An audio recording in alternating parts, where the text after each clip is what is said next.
And a very good morning, distinguished guests, respected scientists, their scholars, and all fellow bird lovers. I, Dr. Avian, am honored to welcome you back to Day 2 of this National Symposium on Avian Biology and 7th meeting of Association of Avian Biologists in India. After a refreshing morning birding at Botanical Garden, present at the foothills of Suburban Range, hope this early morning engagement with nature inspires meaningful scientific discussions throughout the day. Ladies and gentlemen, welcome to the academic session of Day 2nd. It's my immense pleasure and privilege to introduce our distinguished keynote speaker, Dr. Tej Munkar. Dr. Munkar is a globally respected wetland ecologist and conservation scientist associated with Wetlands International. He has made extraordinary contribution towards the conservation of migratory waterbirds and wetland across the Asia-Pacific region. With decades of experience in international conservation policy, flyaway management, biodiversity monitoring, and Ramsar implementation strategies, Dr. Munkar had played a central role in strengthening transboundary cooperation for migratory bird conservation. His work has influenced wetland guidelines, migratory bird monitoring framework, and international conservation planning across several countries. Today, Dr. Munkar will deliver his keynote lecture titled Conserving Migratory Waterbirds Across the Asia-Pacific Flyway, Science, Policy and Practice. I request all participants to kindly give their undivided attention to this extremely important and globally relevant address. May I now warmly invite Dr. Tej Munkar to deliver the keynote lecture. Please, sir.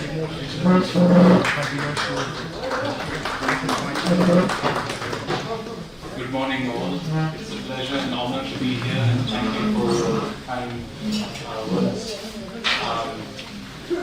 I'm always very happy to come and talk to new audiences because it means that people who've seen my slides before won't complain they're seeing the same again.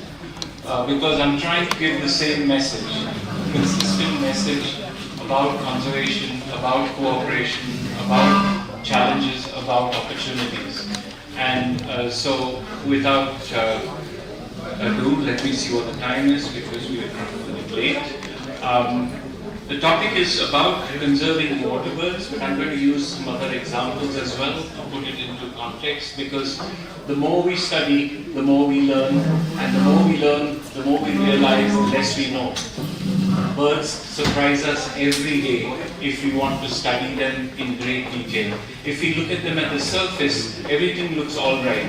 But as we've heard yesterday through the various presentations, there's so much going on in the lives of birds, in the movement patterns of birds, in the changes in distributions, in the lifestyles of birds, that unless we keep up with their study, and not only at the local level, but at the national and at a flyway level, we have really very little understanding of what's going on with these birds, their changing statuses, their changing movement patterns, and if we are to conserve them, we cannot base our conservation on past knowledge, incomplete knowledge, and therefore good science is really critical for good policy and management. So the presentation briefly talks about, using the wrong presentation.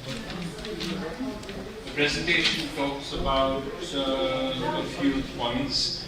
Ikram? Yeah. This seems to be, no, this is not connected. Okay, thanks. Yes. Yes. These are speakers. Back there. Okay. Super. So the presentation will very quickly go through what are flyways, what have we learned through the study of migratory birds in the Central Asian flyway, what we need to do in terms of conservation of these birds, and some of the priorities for research, because obviously we've got a variety of skill sets here where I hope I can enthuse you all to get more involved and interested in migratory bird conservation and good research to support that. What are flyways? You've probably heard this in multiple settings, and everybody tends to use different definitions because you're looking at it through different lenses. You can use the term flyway for a single species, and it may be all the birds moving up and down in a region. You can use it for a species which has multiple subspecies that do different things. Or you can use it for a species which is widespread, like the pintail, northern pintail duck. And for conservation purposes, we have divided flyways into management units that are easy to communicate for conservation action. So flyways are based on good science, but are a management term. And if I can get this to work again, Ikram, your magic fingers, thank you. There's a term, there's a definition which I use, which was proposed at a conference many years ago and has found a place in the international literature. And it says a flyway is the entire range of a migratory bird species or groups of related species or distinct populations of a single species through which it moves on an annual basis from the breeding grounds to the non-breeding grounds, but importantly includes the intermediate feeding and resting places as well as the areas in between. So basically it's a very large encompassing area that the birds could be using on their annual migrations. And for simplicity, the world can be divided into three major regions: the African Eurasian flyways, the Asia Pacific flyways, and the flyways of the Americas. But if you take one step further and look more into detail, you can see that there are multiple flyways, and the Central Asian flyway is the main flyway that India needs to look at. What you can see is that we are overlapped by the flyway that goes into Africa and the flyway that goes into Southeast Asia, particularly if you look at the Andaman and Nicobar Islands, because they are geographically closer located to Southeast Asia. And Northwest India is on the path for many migrants into Africa. The term flyway, when we use it, we refer to the terminus of the birds. So if the birds are coming through India and then going into Africa, they are not part of the Central Asian flyway, just to keep things simple. But you can see it's a complicated definition, and therefore there's a lot of misunderstanding about it. But in trying to get clarity at the international level, we've been putting effort into standardizing the terms, producing publications that we hope provide guidance on this, and I'll talk about one of those publications later.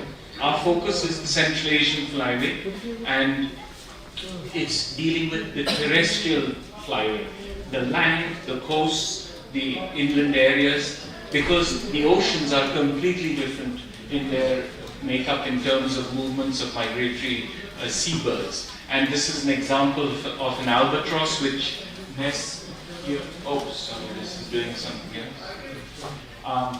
Which nests here on this little star island.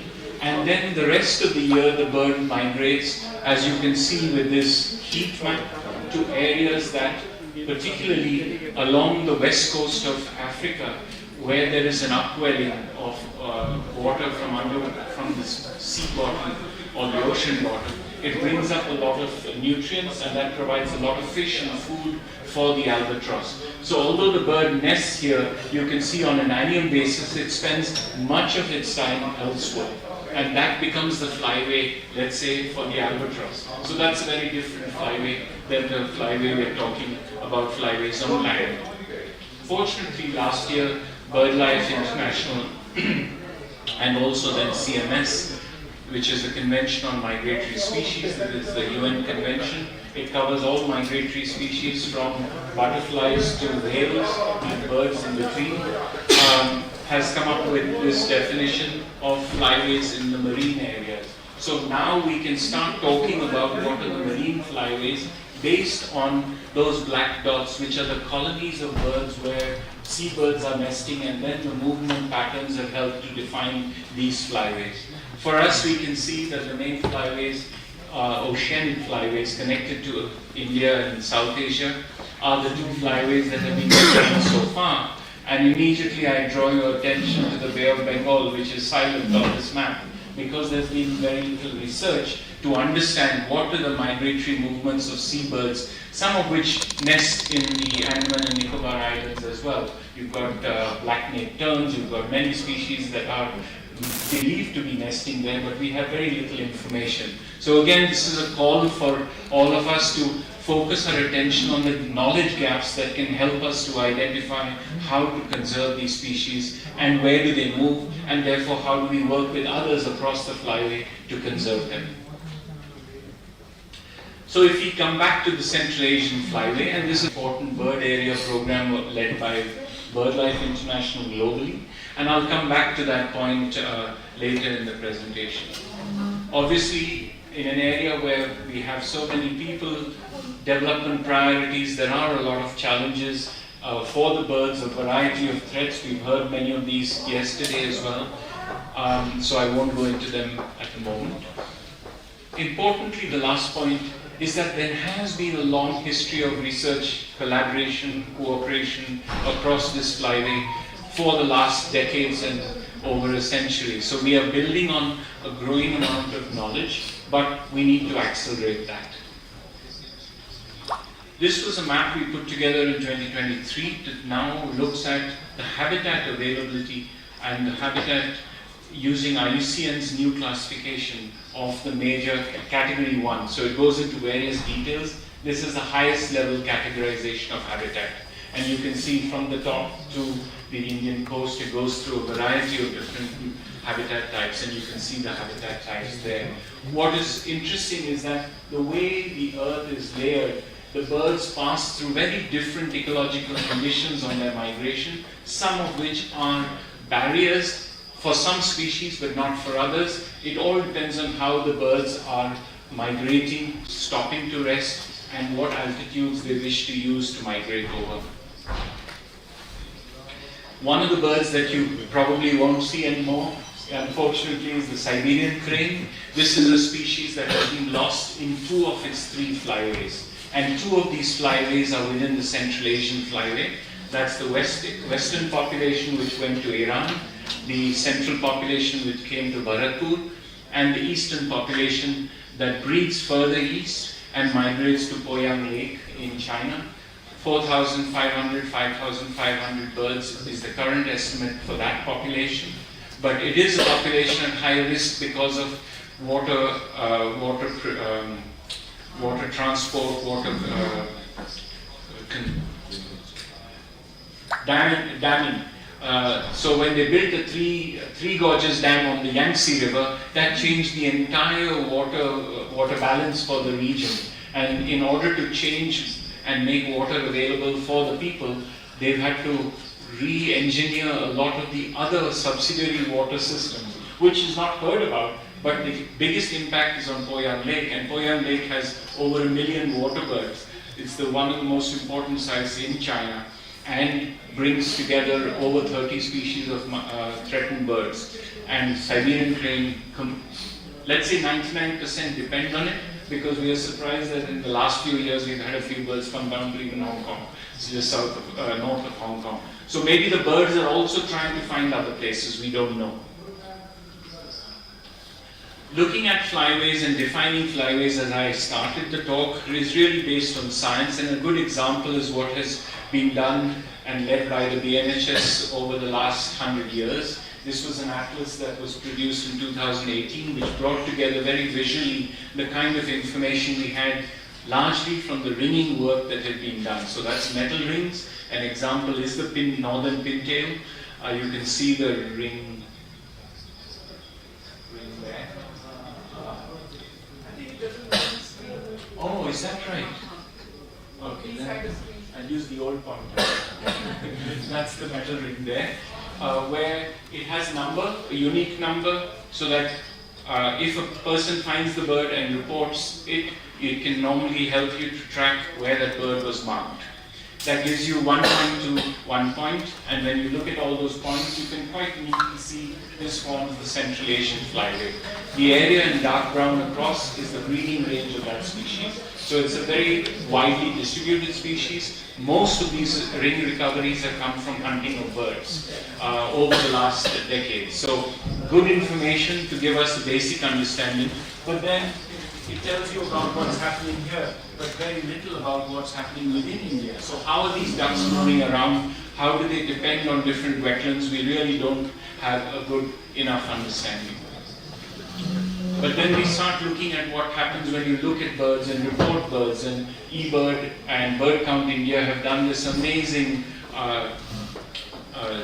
animation where if you look at the numbers of bark-headed geese that have been reported and their locations over time, you can see on an annual basis how they come from their northern breeding grounds in Mongolia and Kyrgyzstan, which has not been reported here too much, through China and Ladakh, where they breed, down into the Indian subcontinent, now all the way to Kanyakumari. In the past, they did not come so far south. So again, this is a species which is changing its distribution.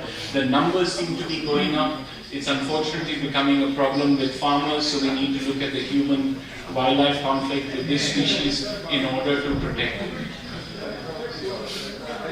But back in 2006, when avian influenza, highly pathogenic avian influenza, became an issue, wild birds at Qinghai Lake here were killed in large numbers due to high-path avian influenza. We suddenly realized that migratory birds are at risk for this, to this virus, and immediately there was concern that these birds migrate, and therefore could they carry the virus, but we knew very little about their migratory routes. Those black 3 lines are ring recoveries into India and satellite tracking movement from Kyrgyzstan, and the 2 birds that were marked in Bharatpur, one of which went up to the Tibetan plateau and came back. This one. So that was all we really knew about their movement patterns. We knew about distribution. The yellow dots here were from the Asian waterbird census, the distribution of birds. So we knew where they come, what are their numbers, but we knew very little about their migration. And that was a challenge because we needed to understand if they are a species at risk, so for the species itself, but if they are also a risk for people or poultry, we need to have a better understanding of how the birds move, where do they concentrate, could they be bringing the virus, and if they were bringing the virus, how can we prevent the overspill to poultry and backing from poultry to humans. So this was the old migration data, and you can see these 5 individuals had very different migratory routes. Most of them came into Kashmir, so that was interesting. The bottom 2 here, one from the north, and then the second as well from here. But that was all we understood. That is a satellite transmitter, the earlier satellite transmitters, which were put on the back of the birds using Teflon tape, so like a backpack on the back of the bird. It has, you can see here, a solar panel and an aerial. And having the solar panels exposed to the sun is very important so that the batteries can charge. And depending on the quality and the size of the transmitters can work from 1 year to 5 years in some cases, depending also on the brand. But the good thing that we learned through the work that was done in the 10 years thereafter was that we learned that these different populations or subpopulations of birds are moving in different directions from different migratory areas, not with a full understanding of the distribution where all the breeding populations are, including the one in Ladakh.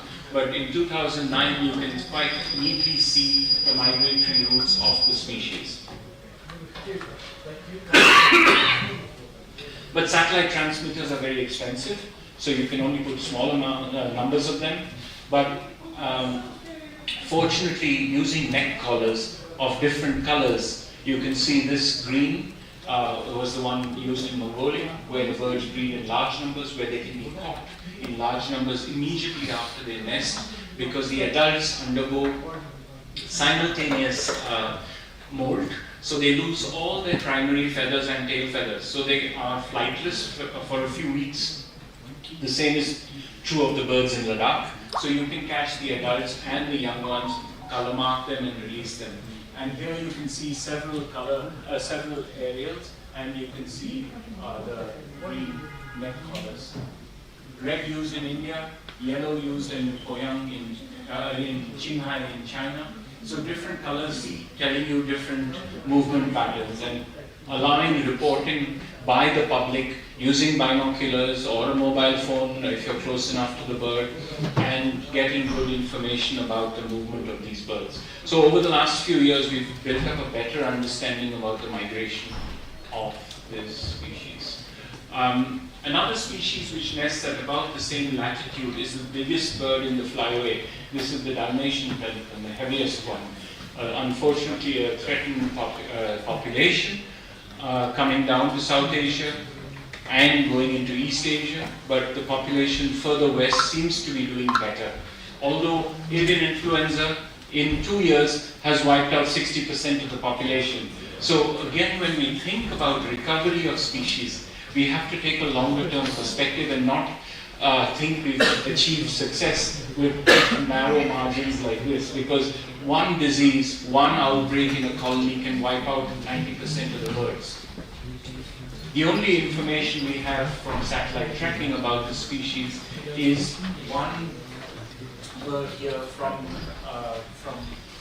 Kazakhstan moving through Uzbekistan down to the border of Turkmenistan and Afghanistan to an irrigation canal. This was done many years ago. It wasn't even done by researchers trying to understand movements of the birds. They were looking at some other landscape-related issues.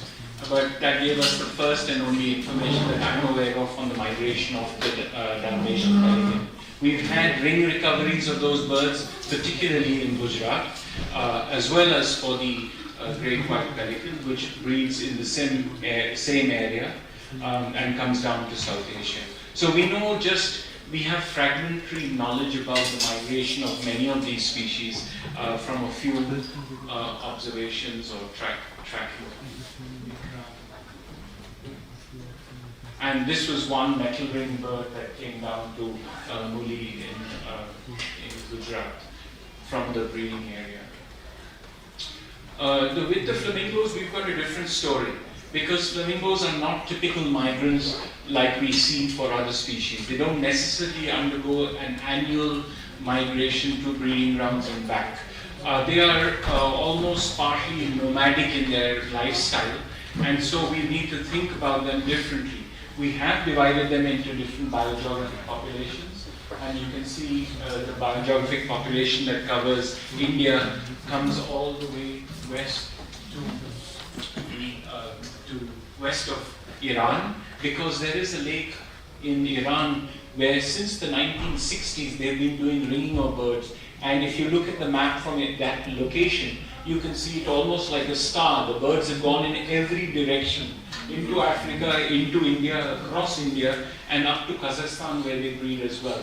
So that was our first understanding, that these birds seem to be going everywhere, and yet they are breeding in the Run of Kutch. So what does that mean? How are these two populations connected, if they are connected? Or is it one meta population? So all these questions need to be answered for a species like the greater flamingo. Fortunately, the flamingos have been coming to Mumbai in large numbers, increasing numbers, and that has helped designate the Thane Creek as a Ramsar site, putting attention on the Thane Creek with all the problems it has. So hopefully we can get some conservation attention there. A couple of years ago, the BNHS marked a couple of birds with satellite transmitters. Here's the link to the YouTube page that they put up, so go and have a look at it. You can see that those birds went to the Little Run of Kutch where they bred and they came back, so that's wonderful. We got a better understanding that at least those individuals are doing a short distance internal migration within India. Whereas if you look at the bird that Salim Javed marked in Abu Dhabi, of the 3 birds he marked, one of them undertook this amazing migration, including through Romeo, and went up to Kazakhstan to the breeding ground there. So connecting 3 breeding grounds in Abu Dhabi, in Iran, and in Kazakhstan. So again, lots of questions, not yet answers that we can make sense of. And if that was not bad enough, the work, wonderful work that Dr. Balachandran did in Point Calamere, marking birds, showed that those birds stayed around all year in South India and Sri Lanka, flying back and forth over the Gulf of Mannar and Point Calamere. So this, for the species, is perhaps its flyway, but these birds have not been known to breed here. So where are they breeding? Another big question. Do we have breeding grounds on the East Coast? Birds were marked last year by the Wildlife Institute in Chilika or Pulikat, I forget where, Chilika, and a couple of those went down to Pulikat. So what are these birds doing? Please pick it up as a challenge if you can, because we need to know more. One species we've made great headway, again work that was done by the Wildlife Institute recently, and Harinder has done his PhD on it, is the common crane, and birds were marked in Gujarat. And here are the different populations. You can see it's, let me just go back. We have divided the flyways into 4 flyways. This is a small breeding population in southern Central Asia, who seem to go across to southern China. So they have a different breeding pattern, but we don't know how robust this population is. So it's a temporary population, let's say. So you've got a major population further east, a more central population that comes to India, and a more western population that goes into Africa. This is the maps, set of maps that are available on the Waterbird Population Portal. So do have a look at it. These are the first time they've been produced for all the species and populations of the world. And so we hope to improve them over time with better information. And one opportunity to improve those maps is 2026, 2027, because we are doing a global review of population sizes, estimates, and trends, as well as boundaries. So we will be trying to gather as much information to update and review the existing information. So this is a good example of tracking of the birds, which help to look at the western boundary of this population. One bird shows us very interesting pattern, going up, coming down. But then as you start layering that, as they did over multiple years, it gives you a much better pattern. And then you start seeing how the birds rely on particular areas, particular routes, where are the bottlenecks, and therefore where are the areas that are of conservation priority. And this is this beautiful heat map, which identifies areas where the birds are stopping on their migration. So if we are to protect the species, many of these areas are outside protected areas. This is where active hunting is happening every year in Pakistan, in Afghanistan, and we believe further north. So we need to be able to work with colleagues in countries to protect this species and others using these places. So good science is critical to make good decisions and support policy making. So if you go to a district magistrate, you can show them this. You can show this to the military if they are responsible for the area, or local government if they are responsible for an area. We've learned something very interesting with the demoiselle crane in the last few years. And again, that's come out of satellite tracking. Large numbers of birds in Mongolia, in China, And this is part of the research that was published in 2022, which for the first time showed us the complete loop migration of the species. So it comes south over the Himalayas, but doesn't go back over the Himalayas. All the birds go through western Tian Shan, over Kyrgyzstan, Tajikistan, through Kazakhstan into Mongolia. Some of them go through southern Russia. The next paper shows a few more doing that, back to their breeding grounds across Mongolia. And why do they do that? Does it not make sense that they use the same route going back and forth? No, because the conditions are different, the food availability is different, and they are using the winds in ways that benefit them, but not always do those winds help them. So they have to make very fine choices about their migration in order to get to their breeding grounds and non-breeding grounds. And the non-breeding grounds, there's less of a hurry to get to. Whereas to get to the breeding grounds, birds are going back to established territories and to find the best places. Because we've learned that the earliest nesters usually are the most successful nesters. And so there is a rush to get back. So they're trying to find the best route to get back, stop at the fewest places. This has problems as well. And that is, with climate change, with the changing seasonality of vegetation, of insects, of fruit, the birds are dependent on these for their livelihood, and particularly when they are raising young. So if you migrate too early, you may miss that. Or if you migrate too late, you may miss the abundance of food. So you've got to time your migration and have your young at the right time. And we're seeing what's called a mismatch of migration now with many species. And we're seeing that there is no, what should I say, commonality. The conditions seem to be so different, you can't come up with a standard answer for this across different species, across different regions, coastal regions being slightly different to inland regions, lower regions being different to higher regions, because the seasonality is controlled by so many different things. So that's this loop migration. And if you start looking at migration across the species range, again you see different flyways. So here you can see very neatly the birds that are further west are migrating further west into Africa, and where you have isolated populations, that isolated population goes to a separate area, whereas this population at the westernmost end is coming here, and we've had a few birds from here also coming here. So the definition of population, definition of flyway is not set in stone, and it's never complete. You will find an odd bird that wants to break that definition.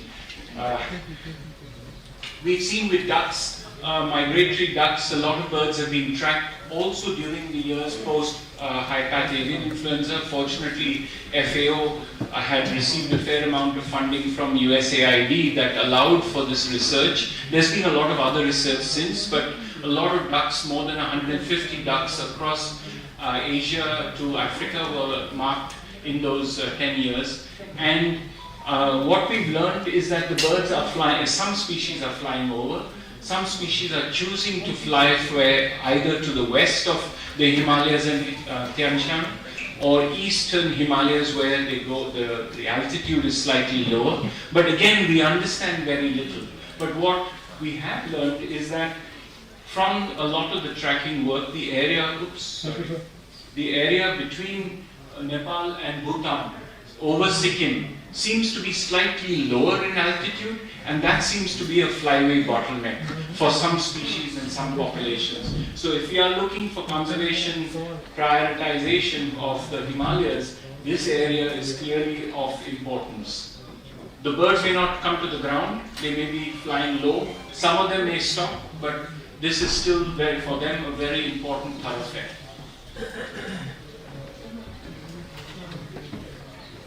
A threatened species for which, fortunately, there's been a lot of attention and a lot of long-term research has been the sociable lapwing or sociable plover, which is a critically endangered species that breeds up in Kazakhstan and southern Russia and migrates to India. and down to Africa. We had two populations in the past, the blue areas here and the blue areas in northwest Gujarat and India. And recently a paper was published which brought together fantastic data on tracking and habitat mapping, looking at suitability of the habitat. What they found is that although it appears there is enough habitat for the species, on the breeding areas, on the staging areas, and in the non-breeding areas, the population is still going down. So it's not habitat availability that is a restricting factor for this species at the moment at least. And here you can see very neatly all the observations, then tracking, the old tracking with Argos, so less accurate, and the most accurate with our GPS, GSM satellite tracking. Again, based on this, we earlier thought that there were two populations, but with the satellite tracking, we found that there's a lot of crossing over, and therefore biogeographically it's been turned back into one population. So again, good science driving the way we deal with management of species. And this is the habitat suitability map. Do have a read of this paper, it's really very interesting. We heard about ospreys migrating to Kashmir yesterday, but one of the ospreys that we found in 1986 when I was studying in Gujarat was a bird that came all the way from northern Norway. This was a chick which had been marked, and it flew into a high tension pole, high tension wire in a farm near Jamnagar, and the bird died, and the farmer went and saw it, and he found a big ring, and he thought it was silver, so he removed the ring, buried the bird, and he went to the silversmith to try and earn some money. That fellow told him, no, it's not worth anything. So he just kept it. Fortunately, we were birding on the coast there, and we stopped in his brother's restaurant, and he saw us completely muddy with telescopes, tripods, and binocs, and said, what are you doing? And we said, we're studying birds. He said, oh, my brother found this bird. This was in 1986, no phones. No mobile phone. So we had to landline a number across to his neighbor, and 2 days later we got the ring number, and I wrote to Norway, and oops, this has gone forward. We got a reply that the bird had come from northern Norway, and those birds migrate to West Africa normally. So this one young bird, 4 months after it had left the nest, had actually died in India. So it showed us that the bird came to India, but does that mean it's part of its flyway? One bird movement does not make a flyway. So again, we have to have a lot of information, and this could just be a young bird lost. Where we have good information or better information now coming is of birds that have been marked in Central Asia, which as we expect are coming to India. But are they breeding in India? We don't know. There's an old record of a description of a nest from India, only one. I forget where it was from, but this was from the late 1800s. But the birds are found in India, stay in India throughout the year in some places. So it's quite likely they've started nesting. So we should look for this. Here's a bird that challenges our definition of flyways again, because this is a bird which nests in Bangladesh and spread across India, threatened species, the Palasa species, but does a very strange thing. It flies north after it breeds. So it actually goes up into Mongolia and Central Asia, and then comes down again to nest in South Asia. So it's doing exactly the opposite of what other migrants are doing. And we are fortunate that work in Bangladesh, IUCN Bangladesh, and then a PhD student in Mongolia tracked the birds, and we were able to get some basic understanding of the movement of the species. But we need more information for the species because this is a threatened water bird. It used to nest in parts of India in the Ganga valleys and marshes, but not so. There's a report that it is extinct in Pakistan, but some people there think that it may be nesting because they've been seeing a few birds. So hopefully we'll have some information about that in the future. One of the birds that made history, and Dr. Rahmani mentioned this yesterday, was E7, and this is a bar-tailed godwit which breeds in Alaska. This is the population, the subspecies Baurai, which breeds in Alaska. Other subspecies breed across Eurasia. And these birds are special because they fly non-stop from Alaska to New Zealand, and as we learned, also down to Tasmania in southern Australia, covering a minimum distance of 11,500 kilometers non-stop, flying 200 to 5,000 meters height, crossing several major wind systems that are throwing them in different directions. And in order to continue this migration, they've got to fly day and night. And what we've learned recently, for some species at least, is that they can rest half their brain for some time. So, unlike humans, we have to rest our whole brain for some hours every night. The birds are able to rest half their brain and continue flying and then switch back to the other side. So this allows them to continue non-stop flight.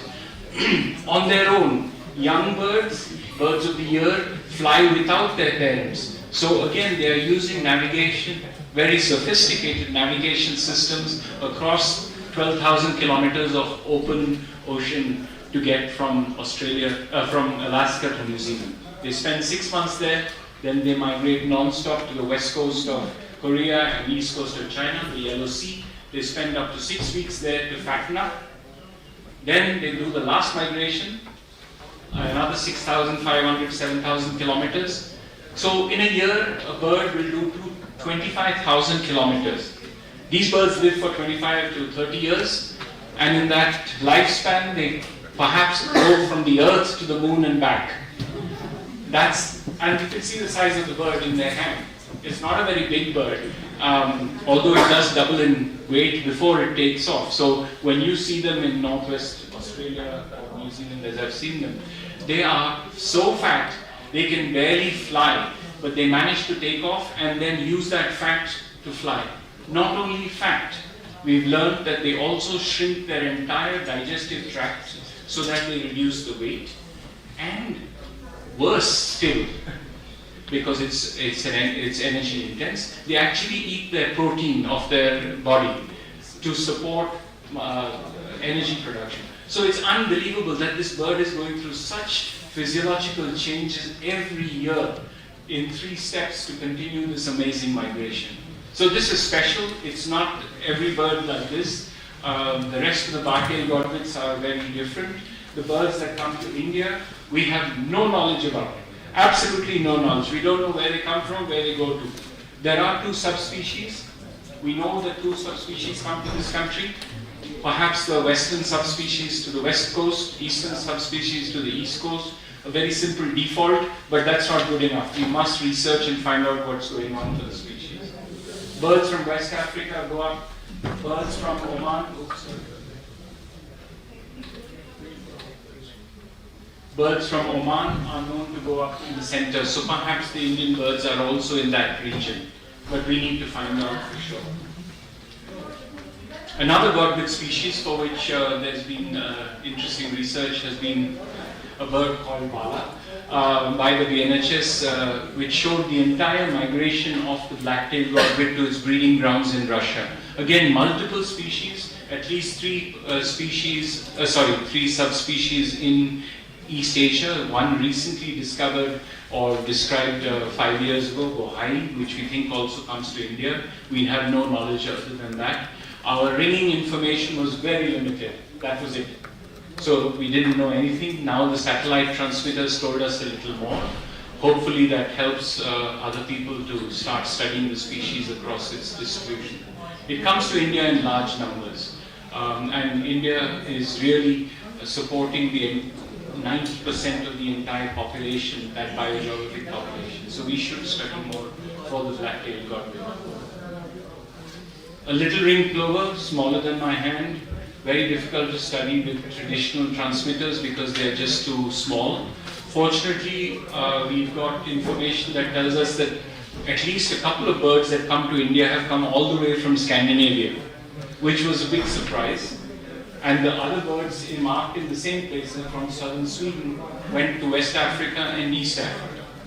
So more birds go down to Africa, but at least a couple of birds come to India. And this was only possible through the use of a geolocator, which is a very tiny device. You can see it in comparison to a matchstick. This can be put on the leg of the bird, but it is not a transmitter. You've got to catch the bird and download the information, so you can only put it in places where you are sure you can catch the birds again, otherwise you lose the information. We've been marking them just behind my house in the Netherlands, and all those birds go down to West Africa. So different birds have different flyways. Another bird which blew our mind was the Oriental prating cone. 4 birds were marked in northwest Australia. In India, we believe the species is a migrant, local migrant. That's what the literature says. But of the 4 birds that were marked, 1 bird flew to Cambodia, across to Chilika area, and then into Karnataka. That's the bird, marked, photographed on the ground at the nest by Dr. Subramania after 3 days of searching. So he used the lat-long that we sent him, and he then went and photographed it. This bird is SEP in yellow, and here you can see a transmitter. So this bird then nested successfully, and then it went down to Sri Lanka. And then the transmitter stopped working. 2 months we didn't hear anything. And then suddenly the transmitter started working, and the bird flew non-stop to Australia again. So this is another migration. This is not typical of the Central Asian flyway. So the reason I'm showing you this is, although we have simple definitions, there are birds that are doing different things, and we've got to recognize that. Many of you have probably heard about the great knot, because it's a threatened species which largely goes down to Australia, but a small population has been coming across to South Asia as well as to the Arabian Gulf and Oman, and through metal rings and then satellite transmitters and color rings, color flags, we found that a number of birds are coming to the Indian coast, many more than we expected and were previously reported. So whether this is a change in the distribution or was something that nobody had seen before, we are not completely sure. It's possible that the numbers are increasing because the numbers in Australia are decreasing. So maybe there is a redistribution of the population, of the species as a whole. And this species nests in a very remote part of far eastern Russia. Very little is known about the breeding in that area. The tracking information shows us we know where less than 5% of the population nests. So it's still a big unknown as to where they are nesting. Work done recently by a student in Sri Lanka, in Colombo, for her PhD, has shown that the Hughlins gull, these are 3 gulls that she marked, show the migration across India, past Pakistan, Afghanistan, Kazakhstan to the breeding grounds in Siberia, and back again. This has happened for the last 3 years, and you can see the northward migration and southward migration follow a very similar route.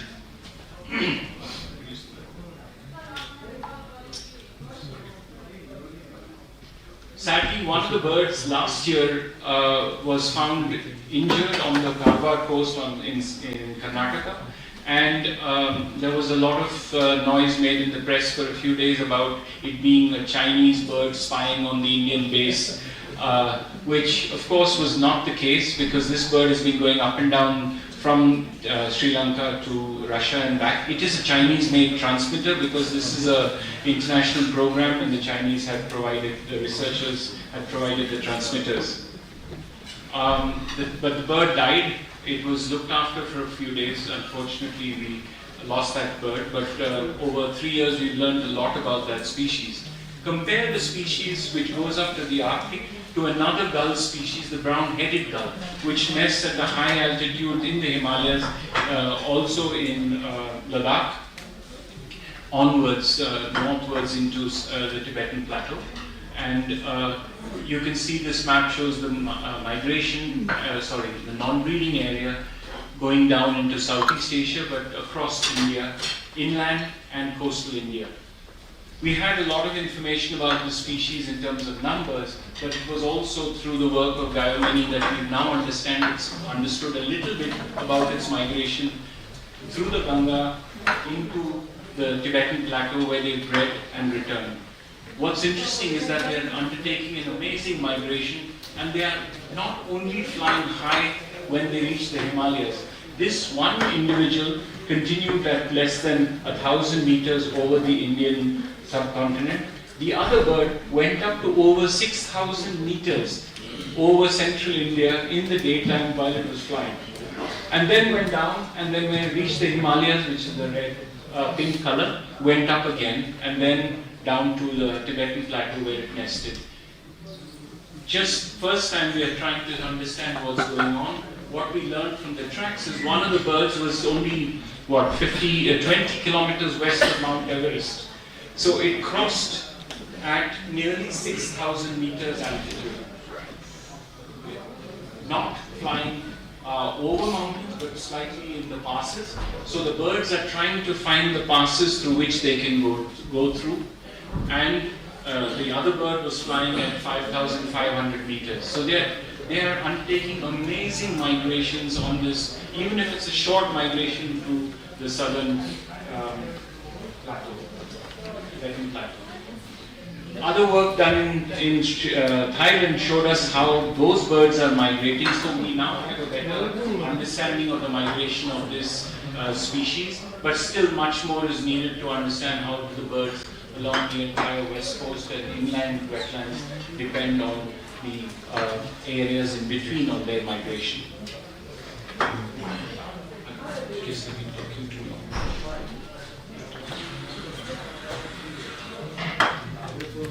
You've all heard about the Amur falcon migration. This is something that's really spectacular, and India has played a very important part in understanding its migration. We now see that birds breeding in Amur, which is northeastern China and southern Russia, migrate through northeast India, then across India down to Africa and back again.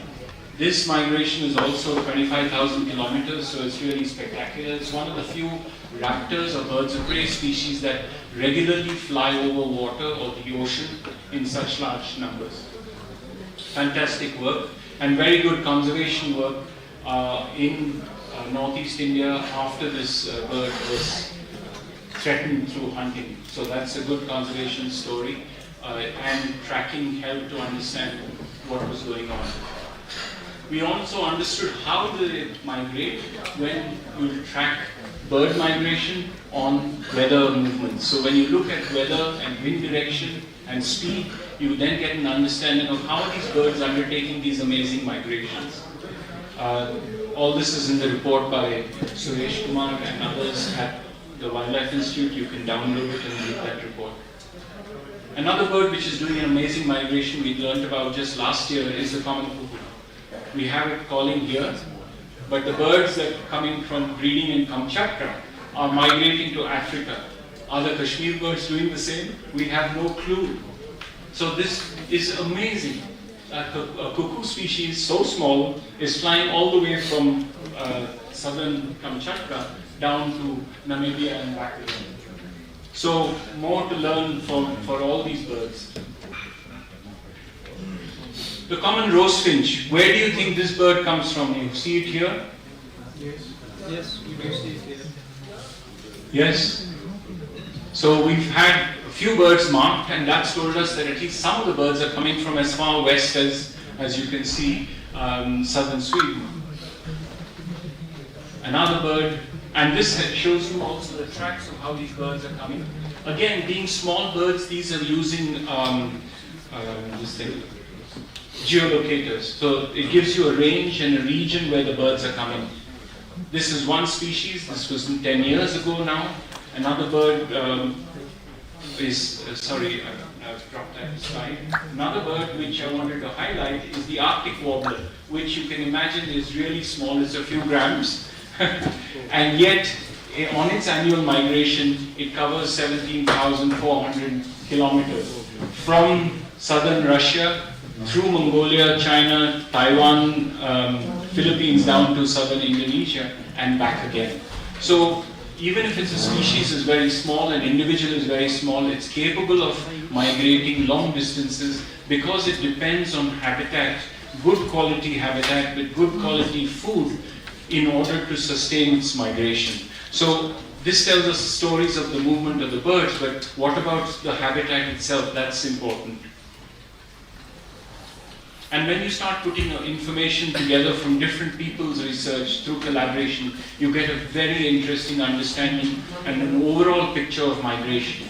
And I draw your attention to the Migration Atlas, which has 150 species of birds, particularly for Western Europe. It's not covering the world yet. This has been promoted as a global atlas by the CMS. Another species for which there's been color marking movement information is the northern lapwing. The bird was reported in West Bengal last year, but we don't know where it came from, which means that people are doing research but not necessarily sharing information about it. So again, collaboration and open sharing of information is extremely important. In Europe, for the last decades, we have what's called European Colour Bird Ring, where you can enter information about the bird you see, and instantly you get the entire life history of that bird, all the previous observations, wherever they are made. So such a system in the Central Asian flyway would really help and support conservation action. That just shows you entering the information, and this is a bird which comes in behind my house. And when you look at collaboration globally, this is a fantastic example. This is of the barn swallow, Hirundo rustica, where we have 3 populations breeding across Asia, and you can see where the birds are migrating to, and how the Americas subspecies and species are different to the populations and subspecies in Africa, Eurasia. So it's much more complicated in Africa, Eurasia, and we need to do more to study them.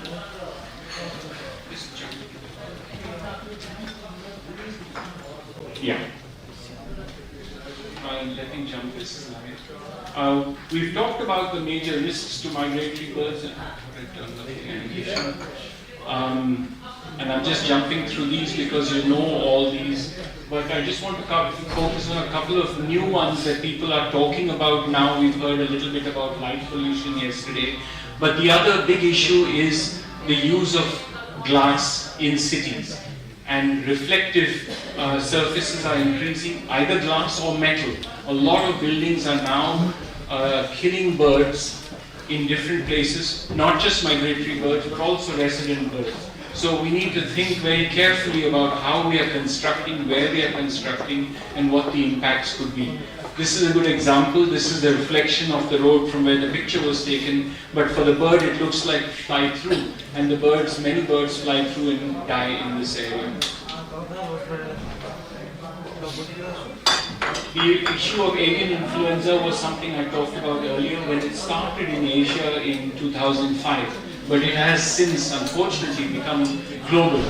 And this is a report that was published a few weeks ago, which brings together information for the last 5 years on the distribution of avian influenza in poultry and wild birds, and you can see that it's really everywhere.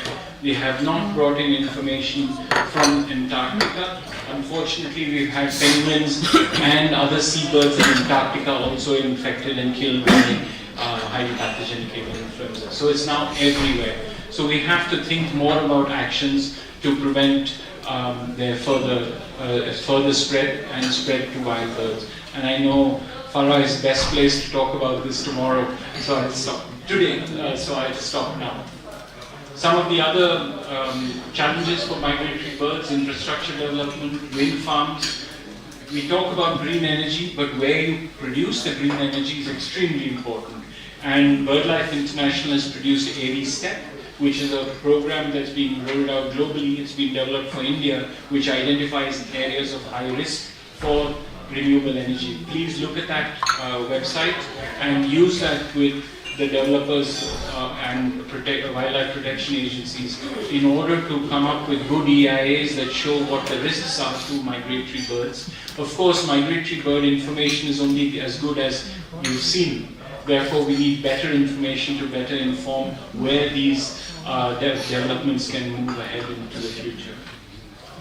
Plastic pollution has been talked about by people. You can see the issues here. CMS produced a special report on it for the Asia Pacific because they recognize now plastic is one of the greatest risks for all biodiversity, including humans. And as you probably heard, microplastics have been found in human blood and human milk in the last year, which shows that microplastics are everywhere. And microplastics are only plastics like the bird is eating here, crushed down to micro scale. So it's everywhere. We have to take action now, and it's up to every individual to do that. Bird collision, this picture should have come earlier. Just basically showing you that thousands of birds on migration, tens of thousands of birds on migration can be killed by flying into buildings and putting off lights on the peak migration periods have been shown to reduce the number of deaths because the birds are not being attracted to those lights in the cities. So there are some actions we can take to help to mitigate it. But ideally, the way we produce our new buildings, the way we build the glass fronts, need to think about where are they being placed, and if they're being connected to high lighting, can that cause a problem? You know the Twin Tower,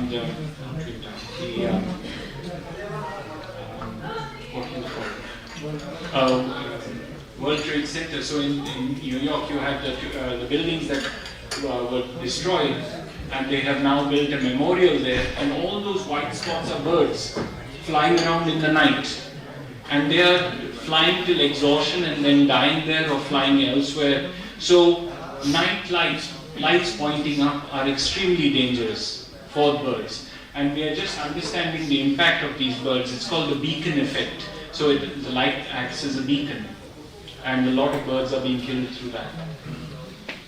And we've heard about cities increasing lights. These act as a visual barrier to birds and an attractant, and where they can die flying into wires, flying into buildings.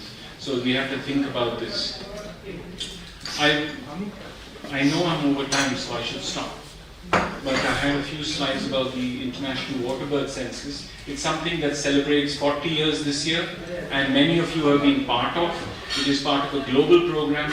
And again, it's a science-based program, it's a citizen science program, and in the last few years has been implemented with Bird Count India and eBird, and it's now easier for people to upload data if they wish using the eBird platform.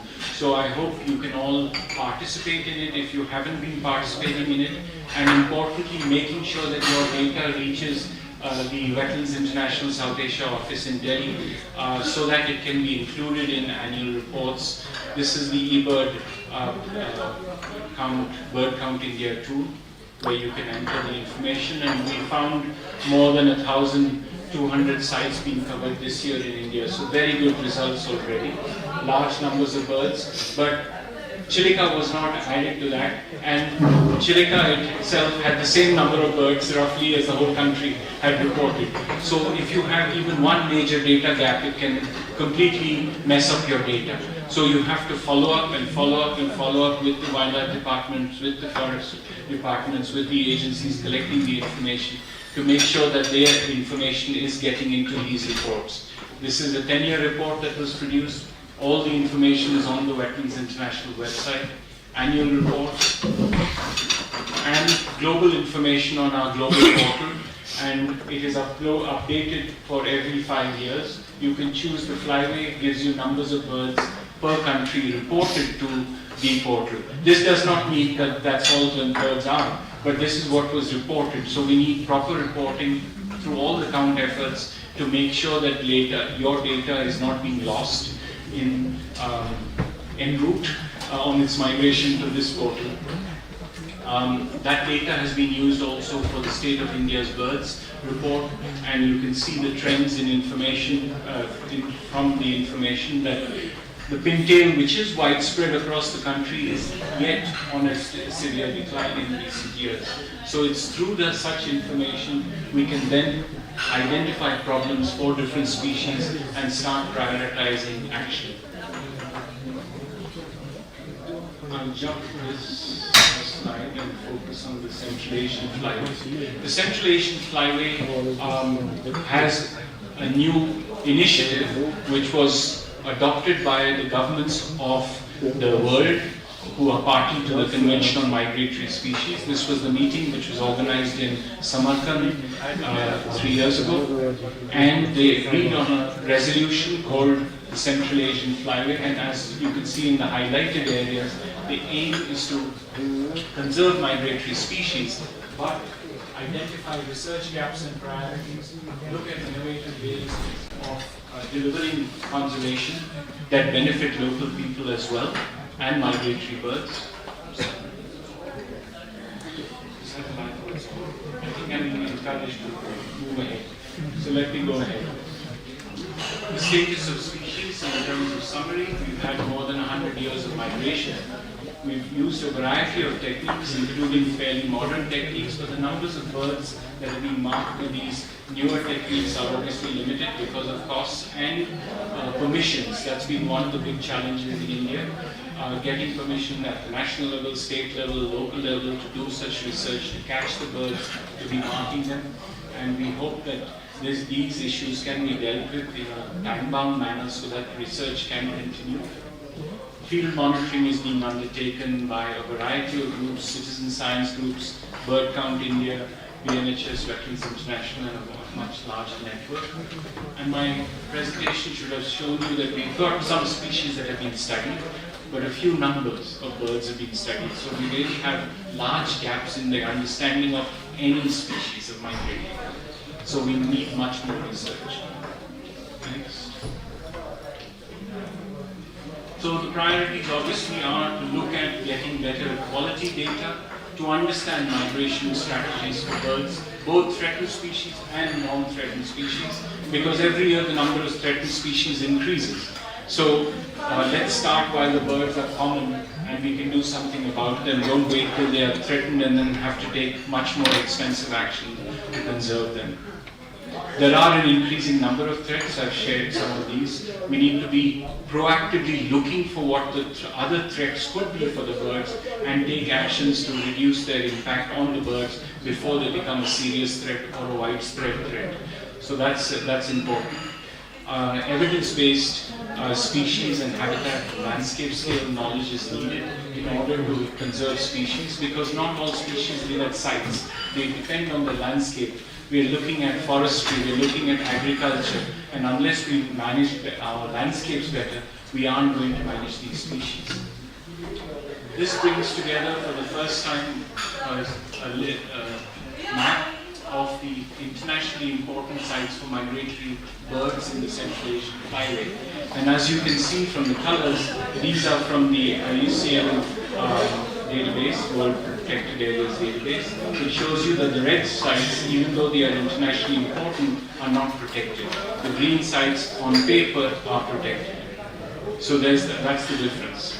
But it means that we've got many sites which are green in many countries, but whether they are protected and managed for the birds is a very important question.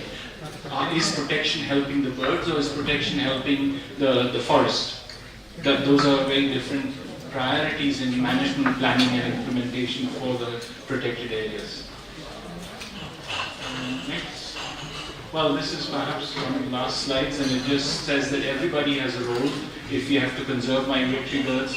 Government, local agencies, NGOs, the conventions, importantly the private sector, who both own a large part of land, but also in last few years have become supportive through their CSR and other programs to support research and conservation of species and habitats. So it's all of us keeping the flyway functioning and making the chain unbroken, as we call it.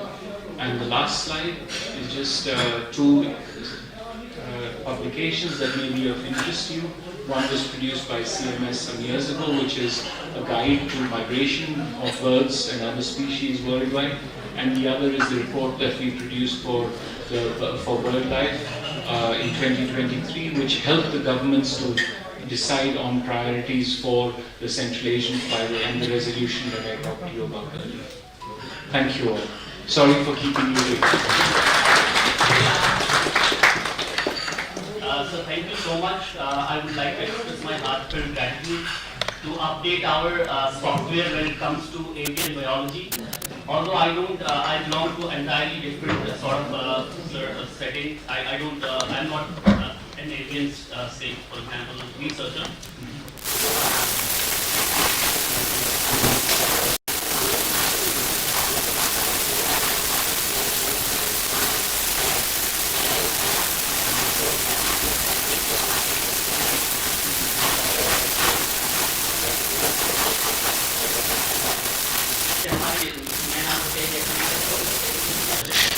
But the aspect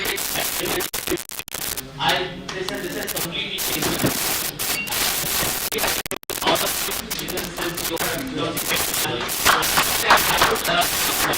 today itself, I would respect those who come to school travel so much, who are being challenged, and I will now see them through different. Back to my question, yesterday, sir also told us that when we talk about threats, we say that because of these power lines and windmills, and because most of these birds have sideways eyes, so they have frontal block and they get stuck with these lines. Is there any threat when we say that because power is running through the electricity is running through these power cables, and there is transmission loss obviously. So does that pose a threat to these birds? क्या उससे मरते हैं birds? और एक सवाल है sir, जो last में एक मूवी हमने देखी थी जिसमें वो पंछी करके अक्षय कुमार आया था, तो वहाँ पे दिखाया गया था कि टावर्स का बहुत बड़ा इमिशन है, जिसके फॉर एग्जाम्पल हम भी अपने कश्मीर में बोलते हैं कि बुलबुल हमारे यहाँ पे बहुत खूबसूरत जानवर था, ये बर्ड था, जो आज मुझे लगता है कहीं ज्यादा दिखाई नहीं देता है। तो क्या वो भी एक वजह है ये? क्योंकि मैंने मैं कल देख रहा था, जब आपने ग्राफ दिखाया हुआ था वहाँ पे, जब मैंने वो मोबाइल टावर्स का वो मुझे ग्राफ नहीं दिखा नहीं सर, वो आपने उसको ऑरेंज में मार्क किया था, तो वहाँ पे दिखा नहीं उसका कोई है contribution towards scaling these birds.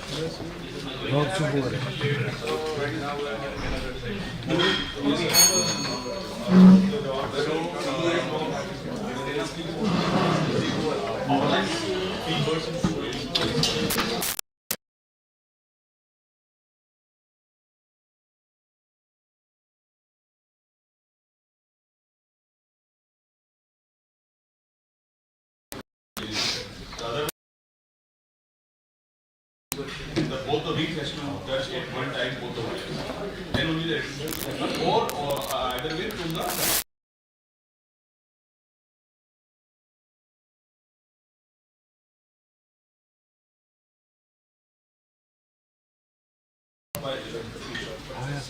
striking collision.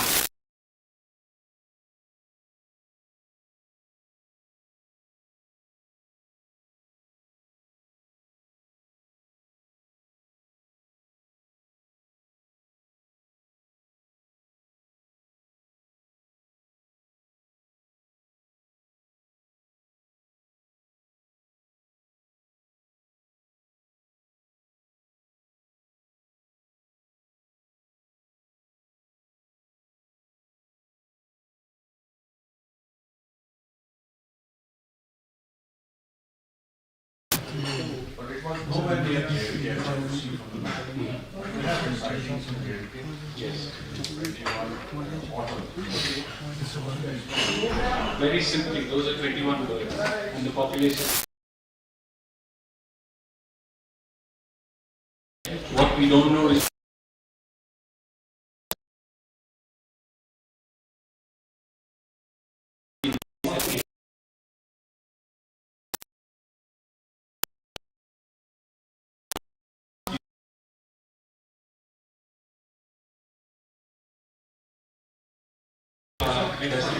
okay.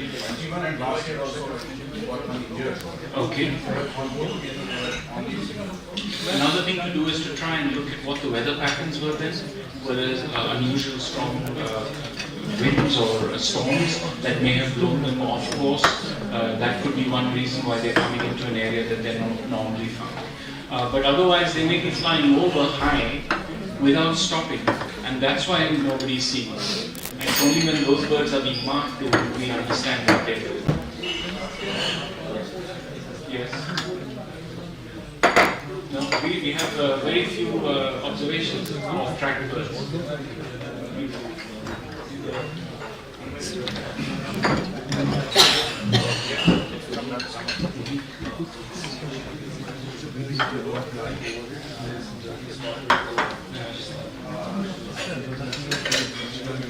Yes.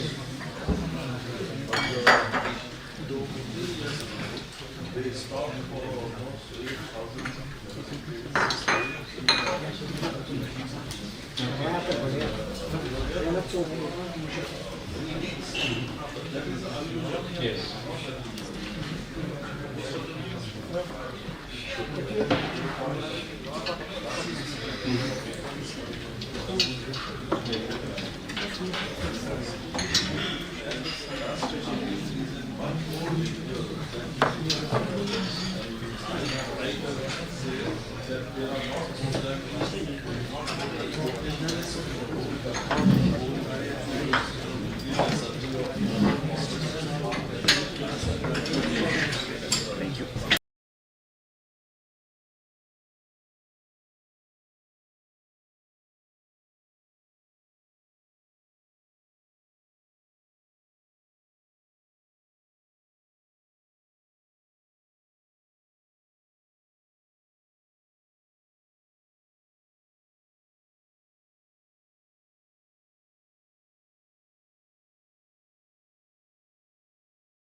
So much, Dr. Munker, sir, for that exceptionally insightful and thought-provoking keynote address. Yeah,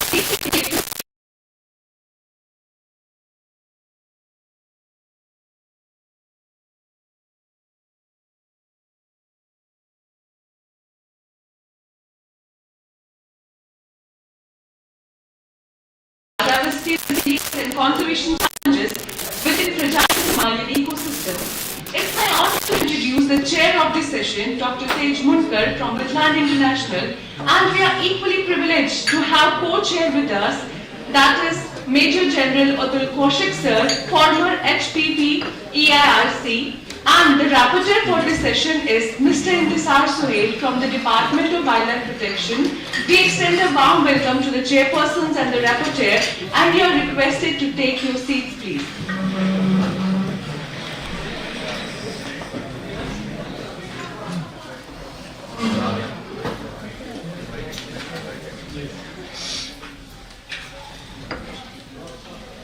Now may I invite our invited top 5 of the session from the Major General Atul Kaushik sir, who is the former chairman Himachal Pradesh Private Educational Institutions Regulatory Commission. Major General Atul Kaushik is a distinguished retired military officer, environmental thinker and conservation advocate. His interdisciplinary interests connect ecology, ethics, leadership, environmental stewardship and human values. Through his writings and lectures, he emphasizes how birds and natural systems can inspire social harmony, discipline, coexistence, and social responsibility. His perspective uniquely integrates philosophy, governance, and environmental ethics, making his contribution highly engaging for both scientific and public audience. May I now warmly invite Major General Atul Kaushik sir to deliver the invited lecture on Lesson from Wings, What Birds Teach Us About Freedom, Order and Care. Thank you so much. At the very outset, I'd like to convey my thanks and gratitude to Dr. Khurshid and his team for inviting me here today to Kashmir from Himachal. I've spent almost about 12 years in Kashmir, and with Ikram, we have done a lot of photography of ibis bill and dipper along the Sindh River. And that was the basis for my further interest, and that catalyzed my thinking into the bird way of life. My talk is very simple and short. It is about how human behavior can be impacted by the avian family. I am a photographer. Dr. Rahmani yesterday mentioned about photographers, but in Himachal Pradesh, being a photographer, I got a team which actually goes on ground to save wildlife and birds from forest fires. And there are huge forest fires in Himachal today.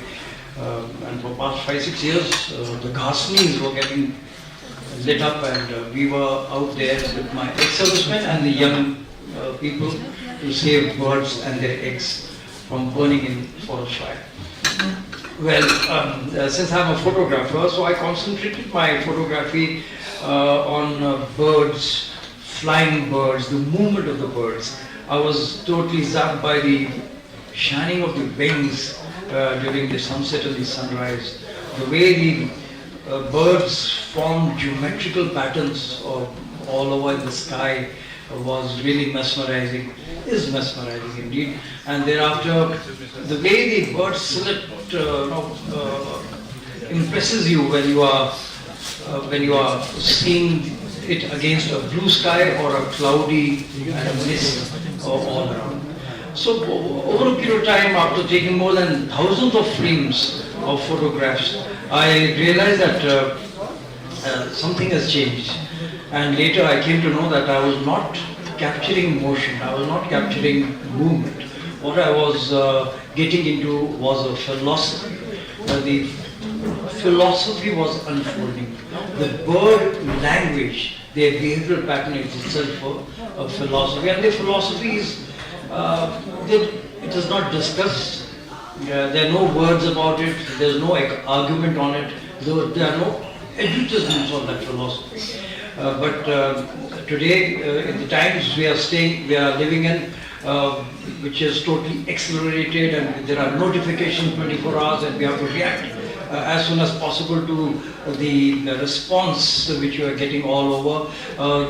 It has added to the hollowness, to the scattering of the minds, and here the bird, the avian family, can really help us out in calming down our own behavioral pattern and looking more inwards into a meditative way of life. Next. Sky as a teacher. When we as human beings go out in the morning, we look at the sky and we try to make our day predictable by looking at the sky. The sky is a space for us, and the whole day is channelized in according to the weather conditions. But for the avian friends, for the birds, sky is life.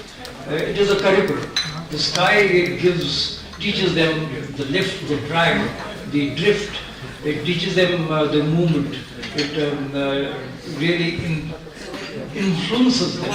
The birds know that they can't control the winds. They can't control the winds, so they become part of the wind.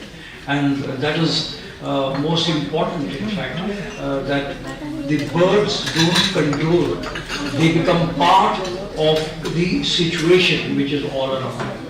And that is why we need to learn from birds about the environment and controlling our environment. It's not possible to control the environment.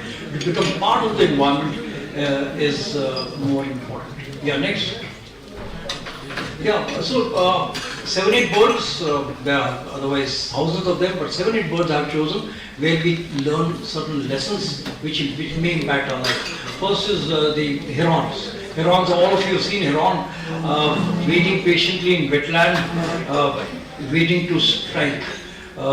So that waiting can be from 20 minutes to 1 hour to 2 hours. The water also doesn't realize that the heron is present there. It is so quiet, without any movement. Heron is just waiting for the time. Here the timing is most important, and then it snaps. And that hunger is satisfied by taking the prey from the water. So the most important thing is the patience here is not passivity. It is intentional discipline. It is a discipline which has caused the bird to satisfy the hunger. The timings are most important. For us as human beings, we need to be very patient and ensure that the timings that you work and you implement, you take action as per the timings which are formed by patients. Yeah, next. And this next is the kingfisher. Just imagine 25 miles per hour, a covert missile strikes and takes on the prey, and it is precision. So stillness, the patience of waiting is what prepares the moment that precision fulfills. So patience, and when that particular moment comes in, you strike. It's a lesson for us to learn from these two words. Next. Stillness and turbulence, Kestrel. This photograph is from Sonmarg and that area, high altitude areas. So not very good, but still has come up. So Kestrel, look at that. 30 feathers and the tail move in 1 second to maintain balance. And there's turmoil, the winds are blowing from left and right. Still this bird balances itself, and the head is straight away knocked totally into its prey, into the grassland. This is a balance. In all the turmoil of life, in all the turbulence of life, this bird teaches us that there will be chaos all around you. But in that chaos, your balance, your internal meditative power, your internal balance will really take you a long way. So great lesson to be learned from Kestrel. Yeah, so this is one of the birds of prey. Stability is not the absence of chaos, it is the ability to hold your attention inside. So that is most important. This is the lesson which we draw from birds of prey and from Kestrel. Next, elegance through simplicity. This is my jungle area in Nahan, where so many peacocks around. So peacocks display themselves when the audience is there. The peahen is around and the peacock display their beauty. 100 of eyes open up all of a sudden, and then there is grand display of beauty. But here the peacock, go ahead. But here the peacock is just sitting with elegance on a tree top. Here the simplicity is being displayed by absence of noise. The beauty is there. The beauty is absence of noise, of display. So basically we need to have a very simple kind of living with whatever demeanor we have, and that noise of display should not be present. Yeah, next. Go back. Yeah, this is from Rajasthan, the demonstral cranes. It was wonderful to see them aligning themselves before taking off. They align themselves and then take off. They make use of the thrust of the wings, and each bird makes use of the thrust of the wing of the other bird, and they align themselves and take off. Each bird is a leader. They change sides whenever required. The bird all of a sudden is leading, gets tired, someone else takes off. So it is actually a wonderful coordination and intentional, a very intelligent coordination takes place, and the whole group of birds go large distances, achieve their mission by this intelligent coordination. Next. So freedom is not chaos, freedom of flying is not chaos, it is the intelligent coordination. So in the human life also we need to coordinate. We need to coordinate with each other. Whoever is taking the lead ultimately goes back and lets someone else take the lead. There is no competition. It is coordinating, aligning themselves and going forward. Yeah, next. Go ahead. Yeah, this is from Doji area of Kanyakumari south towards Sri Lanka. Grace in collective life. You must have observed, if you see a single demersal crane, it's like a question mark. But when you have a huge group of 100, 200 of them, one turn of head means 100 heads turn. When they are feeding, the water turns pink. Here the identity gets dissolved. Just imagine, in us as human beings, all of us fight for identities. Everyone has got an identity. Main hu, mera self hai. But here, The power is by dissolving the identity, the beauty gets displayed. So important lesson for all of us. Yes, we have multiple identities. From morning to evening, we adopt multiple identities. But when we are there for a particular mission together, identities get dissolved, and a wonderful coordinated identity comes in, which is where lies the beauty. Go next. Partnership and continuity. All the birds do share a partnership. They mate, lay eggs, and thereafter look around and look after each other. They protect their nest and do all things possible to make sure their continuity comes through. Continuity is not for them, but through them. वो जितनी उनके आगे जो बच्चे हैं उनके लिए उन्होंने पूरा sacrifice करते हैं with changing times. So partnership and continuity, again a lesson to be learned by us humans, that we need to devote a lot of time to ensure that our progeny gets the love and affection which today is missing, because by second, third, when the child is 2 or 3 years old, we try to send the child away to the school because of our working ethos. Go next. Yeah, next. Yeah, life with an uncertainty now. Wetlands. Wetland is an area where a lot of so-called chaos is taking place. There's so much of biodiversity. There's so much of so-called activity which is taking place. But wetland connects everything. There's connectivity. There is a major communication which is going on in wetland. But there's so much of uncertainty today because wetlands are reducing. Because of the climate changes, number of things are happening. But the bird life, they adjust themselves and adapt themselves. They are resilient to the changes and somehow they survive. So again, an important lesson in the life of uncertainty, we cannot find predictability.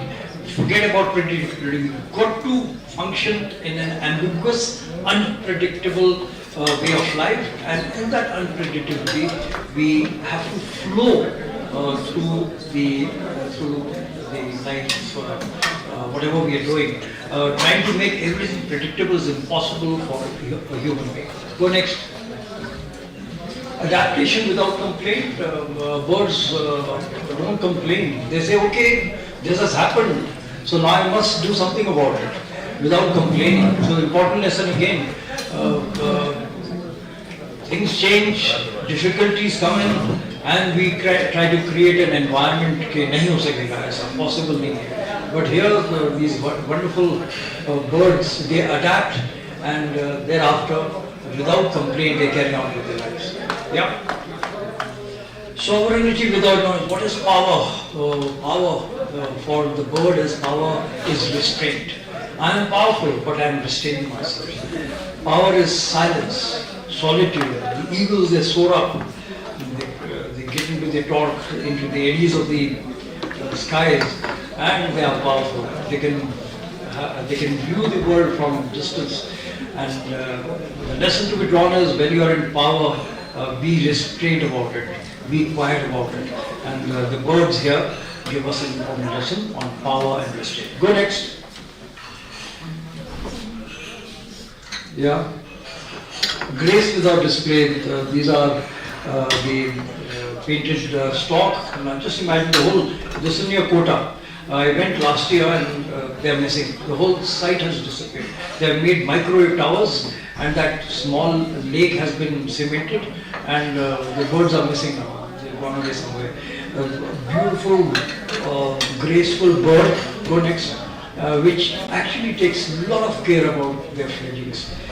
They sit for hours together, go 20 kilometers for food and come back and protect their fledglings. So again, an important lesson for all of us for continuity. Yeah, go next. Ordinary life. So this is important.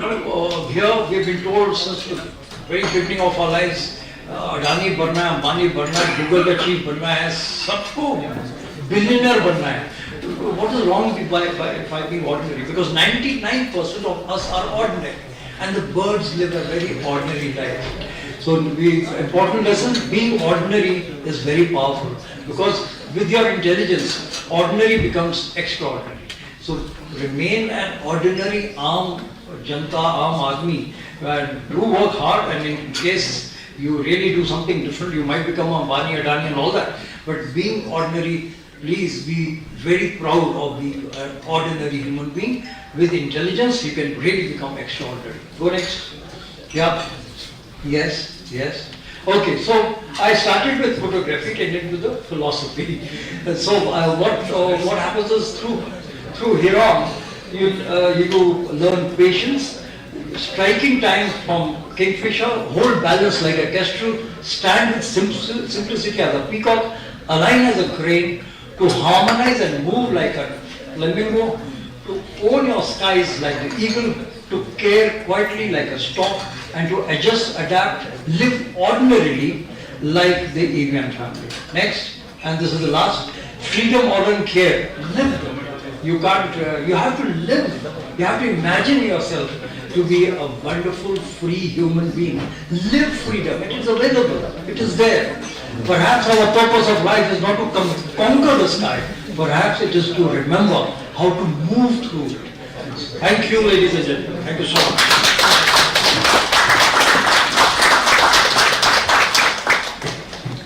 Thank you so much, Major General Atul Kaushik sir, for sharing fascinating photographic insights and the beautiful presentation. Before we continue, my humble request to Dr. Tej Munkar sir to felicitate our invited speaker, Major General Atul Kaushik sir, with a token of love.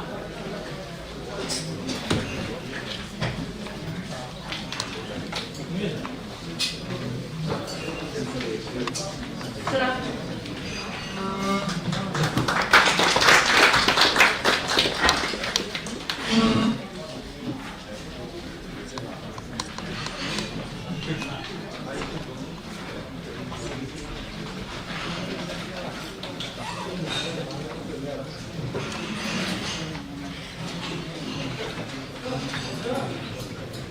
it's now my pleasure to introduce our next speaker, Dr. Ramanna Atharya from the Indian Institute of Science, Education and Research, Pune. Dr. Ramanna is internationally renowned for his pioneering ornithological research in the eastern Himalayas. He is specially celebrated for the discovery of Bighorn Lichoka, one of the, sorry if I have not pronounced it right, one of the most remarkable avian discoveries in recent decades. His work integrates bird ecology, biogeography, elevation ecology, and conservation science, particularly within biodiversity-rich Himalayan landscapes.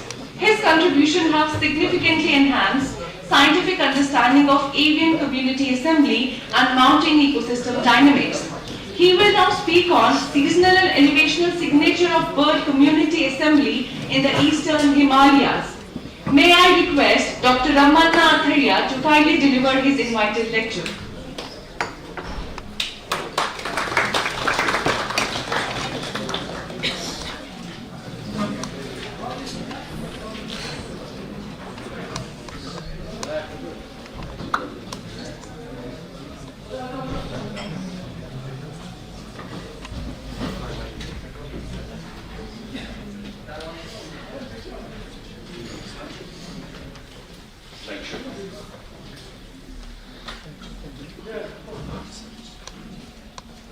You think that's a slideshow? It's a PDF. So it works as a slideshow.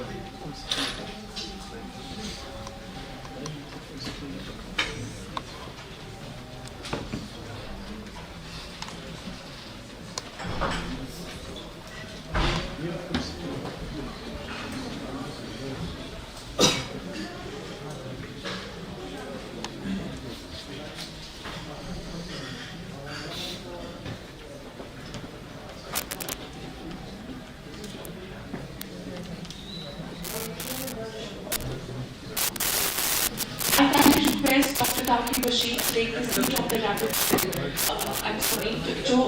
co-chair as Kaushik sir has led the.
Will this work?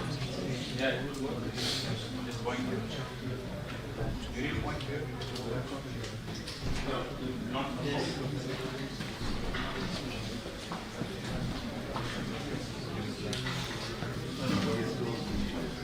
Okay, thank you very much.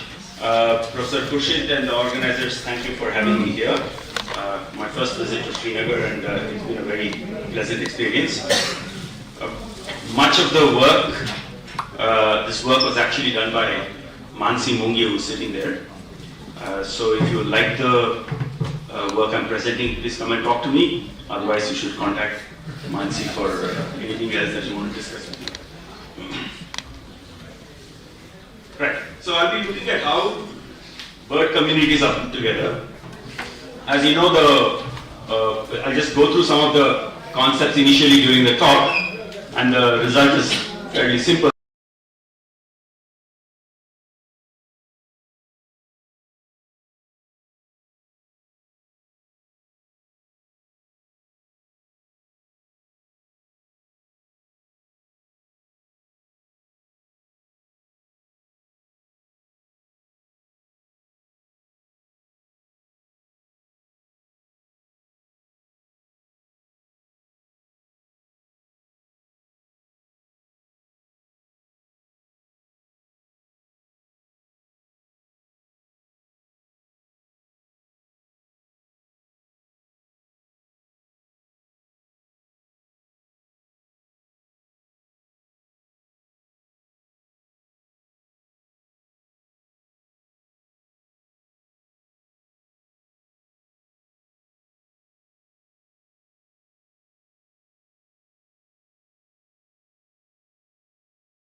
Biodiversity is the way we view it.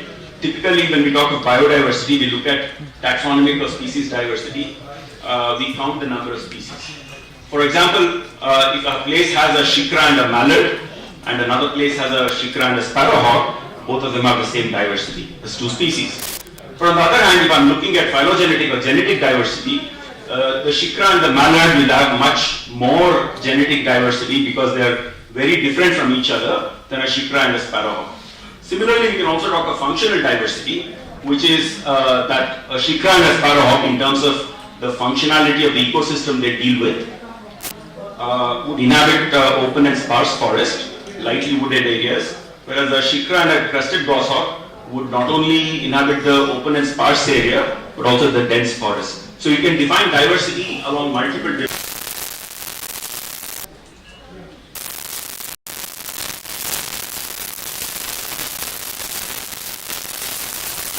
or the individuals of a species deal with the environment, and this environment includes both the habitat and the other species in the community around it, right?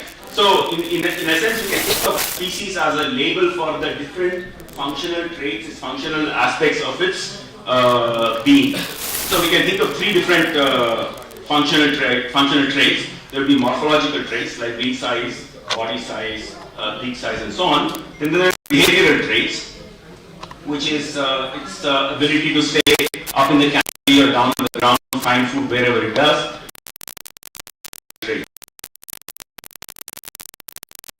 Without food, there are birds survive in low oxygen conditions and so on. Right? All of these are brought together under the title of functional traits. So let me look at let me go through a graphical representation of what I've just talked about. What I've shown here on the right side of this picture is a large number of species. Each little diagram, each little shape out there represents a species. That's what I call a regional pool. Notice that there are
This is the area where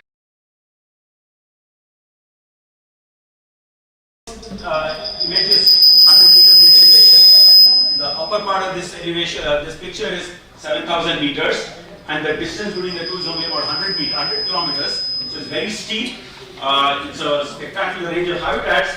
It's highly diverse. The place where I work, 20 years, is called Eagleness Wildlife Sanctuary.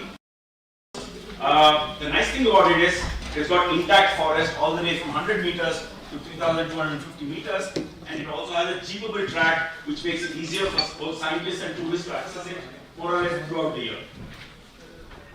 It has a very spectacular diversity of species. We've been working at documenting these. For example, we have about 450 species of birds documented in just that one slope, about 1,750 species of moths and butterflies, 600 species of other kinds of species, mammals, snakes, reptiles, ants, etc. One of the things I want to do over the next 10-15 years is to be able to identify perhaps 5,000 species in just that area. As a famous person once said, great quantity is equal to good quality. So, look at the bird data. As I said, we had 450 species of birds in total there, but we used rigorous transects to count birds between 200 meters and 2,800 meters. We split that elevational range into 50 meters, that is 49 different elevations. We carried out 24 transects in each location. We counted 15,867 individuals in summer and more than 17,000 individuals in winter. I think it's one of the largest databases from one location, collected in a rigorous manner with abundance. 245 species in summer, 210 species in winter, etc. So, here is what we analyzed. You want to see there's a difference between, remember, this MPD, which is the mean pairwise distance, which is a measure of how much the phylogeny or the trait space is dispersed. You want to compare MPD between summer and winter, and also the nearest neighbor distance, which is another measure of diversity between summer and winter, averaged over all the different communities. As you saw, there were 49 communities in a region, and we calculated this for a large number of traits. The difference in this large number of traits, 4 morphological traits, 4 behavioral traits. We also constructed a composite trait and also the phylogenetic diversity. We did it across all of this. The other thing we did is we wanted to see if this dispersion changes with elevation. So one was to look at summer versus winter, and other was to look at whether this dispersion changes with elevation. Okay, so I just gone to the results. This is the results for summer. This is the results for the when I take all pairs of species to measure the dispersion of the trait space, and this is when I take one to the nearest neighbor. So remember, our hypothesis was summer should have higher dispersion than winter, and we find indeed that a large number of cases summer is greater than winter, and the differences range from about 12% to 30%. Whereas, sorry, one statement. Yeah. Whereas when I take a look at the nearest neighbor dispersion, there are only 2 locations, only two traits in which the winter dispersion is greater than summer, right? So the much larger signal is that the summer dispersion is greater than winter, which is as we expected. Yeah, and when I take a look at the slope of the dispersion versus elevation, let me not go into what SCS is, it's just a measure of the dispersion. You find that in most of these, you can see the splitted values here, the yellow and the blue shaded regions. In most of those cases, the slope is negative, which means that the dispersion reduces as you go from lower elevation to higher elevation. You will find that I've put a table of that here. These are the different traits. This is the value of the slope, whether it's positive or negative. And this is the R square, which tells you what is the degree to which it changes. And you find that most of them are negative. There are only 2 positives which are significant. Right? So here's the conclusion. There are data supports the stress dominance hypothesis. You've got a fairly strong signal because Rohan Pandit who's the man who counted the birds over 3 years, put in a phenomenal amount of work, putting together a database of 33,000 individuals of about 250 species. This happened in 10, 15 years ago. We're still mining the data for all kinds of results. And in fact, Mansi's just started a project to repeat this exercise to see how things have changed in the last 15 years. It's a kind of database which is not easily available, especially in this country, because this database comes with abundance at every location. Typically, the data that you have across the country is presence absence, but this was rigorously done with transects. So we find that summer communities are over-dispersed compared to winter ones, and over-dispersion, that is the increased, the dispersion in trade space decreases with elevation, but the pattern is most prominent in the larger phylogenetic space rather than just the nearest neighbor space, and it is not uniform across all traits. So it's important when doing analysis like this that you look at multiple traits to get a sense of what's actually happening. And finally, the last conclusion, that the phylogenetic signal tends to follow the rest of the traits in the same pattern. I'll stop it. Thank you.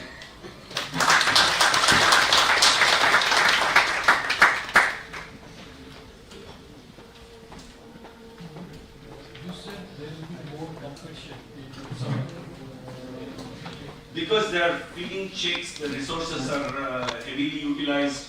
So it's so there's just a lot more mouths to go around for the amount of food. Of course, there's insects which have increased, but many more birds tend to migrate into this area, especially in these mountain ecosystems. So the expectation is that the resource crunch is heavy. The most well-known case, of course, is the hornbill. The hornbill is just perpetually, the male is flying up and down carrying food to its nest in this thing. So it is expected, and it's probably true, that the resource crunch is much more severe in summer, even though there is more food available. Yes. Yes. Yeah. I was wondering if you have a comment on the intermediate elevation diversity and what people have been, Umesh has described with the ant diversity. How does that kind of fit into? This is the kind of question I wanted to ask Mansi. No, but more seriously, we still don't know. We still don't know many of the finer details, because I presume you're talking about the fact that even with bird diversity, there's a mid-elevation peak. There is a higher level of species diversity at about 1,200 meters, even in our data, which I hope she'll publish someday. But if you think about it, the competition is probably not just from other birds, which is the work done by Umesh and Trevor Price and other people. Ants can actually be competing with the birds. So maybe just studying the birds will not give you the full answer. You have to take the ecosystem as a whole, and that is what makes it more complicated. But we are looking at many different kinds of taxa in our analysis. There's a PhD student working on ants, spongiform frogs, moths, birds. We are hoping that over the years we will build a more comprehensive picture. But the short answer to your question is ask her, and I don't think she would have an answer.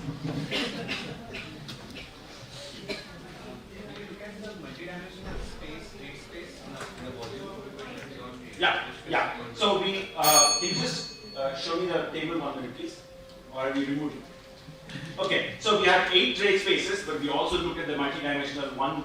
The composite trait was actually the multidimensional space. So we looked at both. Most people look at the multidimensional space because the stochasticity is much higher in such data, and combining all the traits probably gives you a higher signal. But on the other hand, we are not quite sure if all the traits contribute to the signal. If some traits contribute and others don't, mixing them all will actually dilute the signal. So, which is why we analyze both the composite and the individuals to see how they change.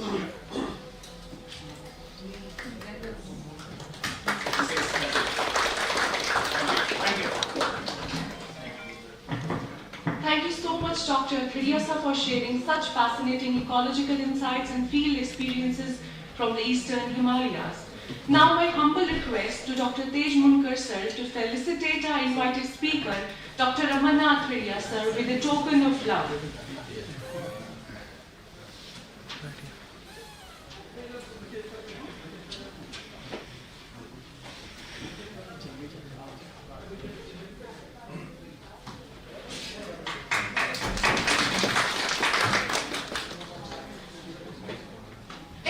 pleasure to introduce our next keynote speaker, Dr. Gobind Sagar Bharadwaj, Director of the Wildlife Institute of India, Dehradun, one of the country's premier institutions of wildlife research, training and conservation planning.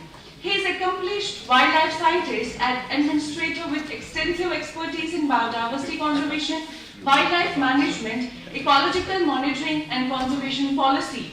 Over the years, Dr. Bharadwaj sir has contributed to several major wildlife conservation initiatives across India, including endangered species recovery programs, habitat restoration projects, and biodiversity assessments. His leadership at WII has strengthened interdisciplinary research approaches, integrating ecology, technology, conservation governance, and community participation.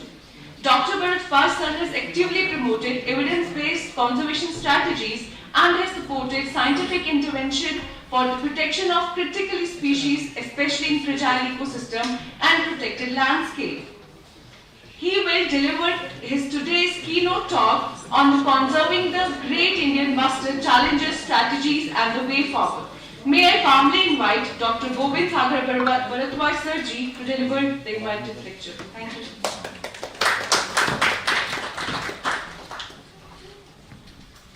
Thank you very much. Good afternoon, all of you. Namaskar.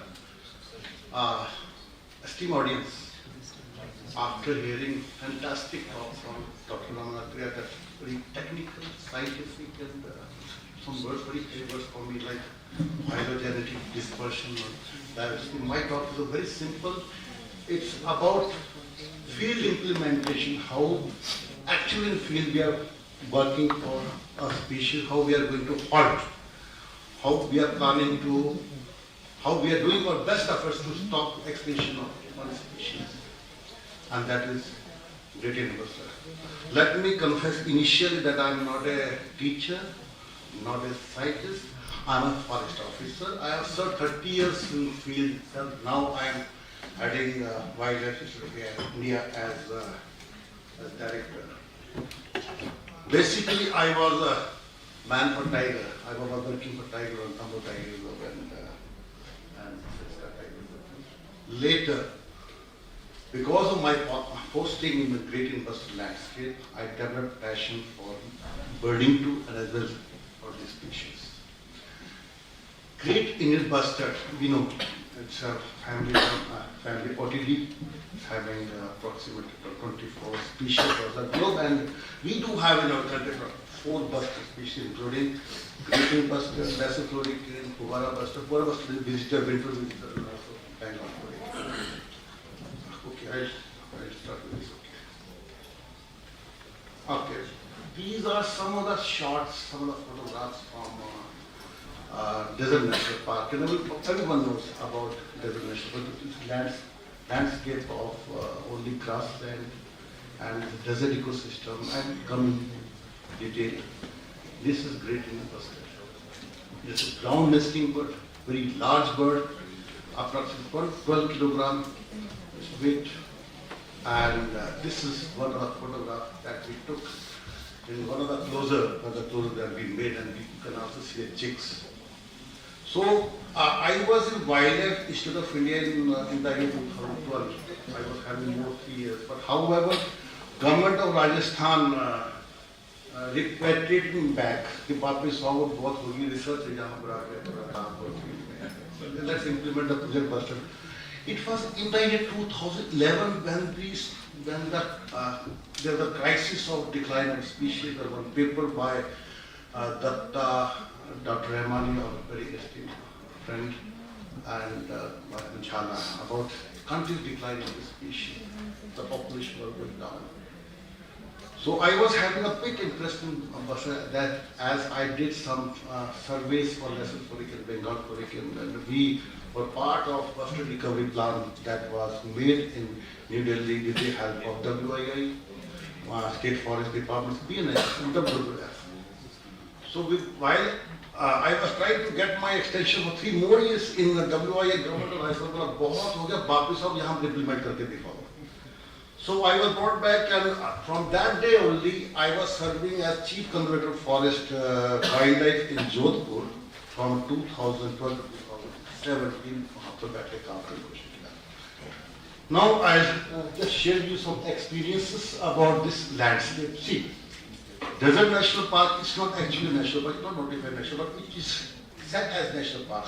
Although there was a film notification for it is actually a sanctuary. Covering an approximately area of 3,162 square meters, one of the largest PA network of our country. And it was notified in the 1980. The basic purpose was to conserve whole of this desert ecosystem. It's a representative pattern. You can see this landscape. It's in two districts. One half of this area is in Jaisalmer and half is in Barmer.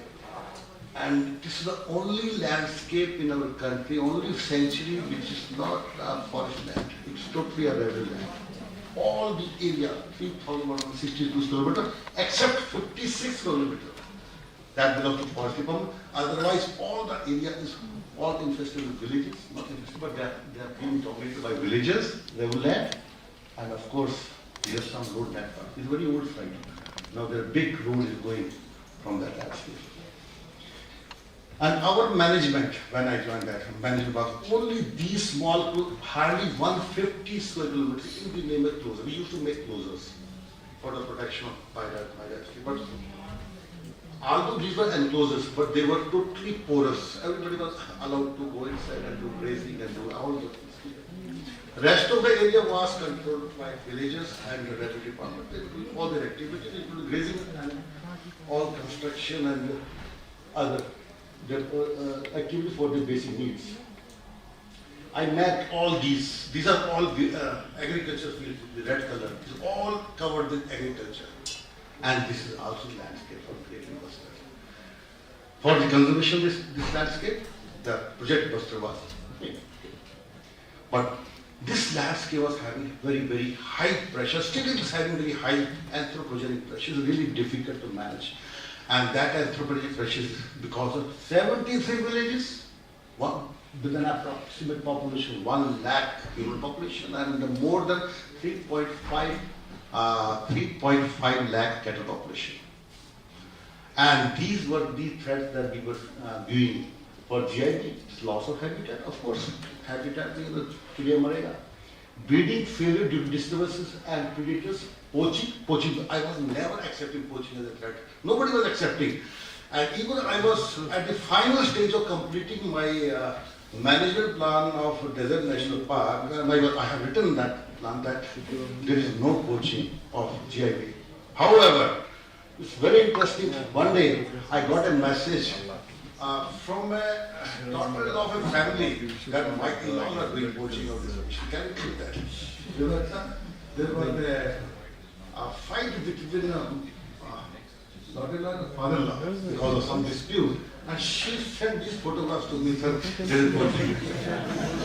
So I got it was a great challenge for me to arrest that person from Ganga going inside a city with a group of all huge people. So we arrested that person, brought him back, and it was a great challenge for me, for us, because he was a very, very influential person. Anyway, we did. From that day, only we came to poaching is karmi hota, we need to confess. Okay, apart from poaching, there was another threat, that is infrastructure development in the migratory paths. That I can. So this is, that was time, I just told you that in 2012 there was a paper by Dr. Rahmani and Khaled, and the sharp decline of great investor last few decades.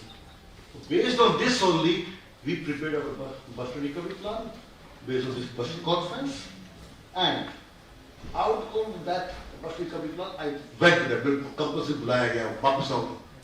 So Rajasthan government launched this program in the year 2013 in a very small amount, just 12.90 crores for 5 years. So उसमें करना क्या था? But how we can going to protect the species? Apart from strengthening infrastructure protection, you need to have protection staff. We don't have staff. Only few guards were there and hold the area 3,100 feet. A really big challenge for us. Strengthening infrastructure, scientific monitoring of GIB. Even WII was not there when I joined.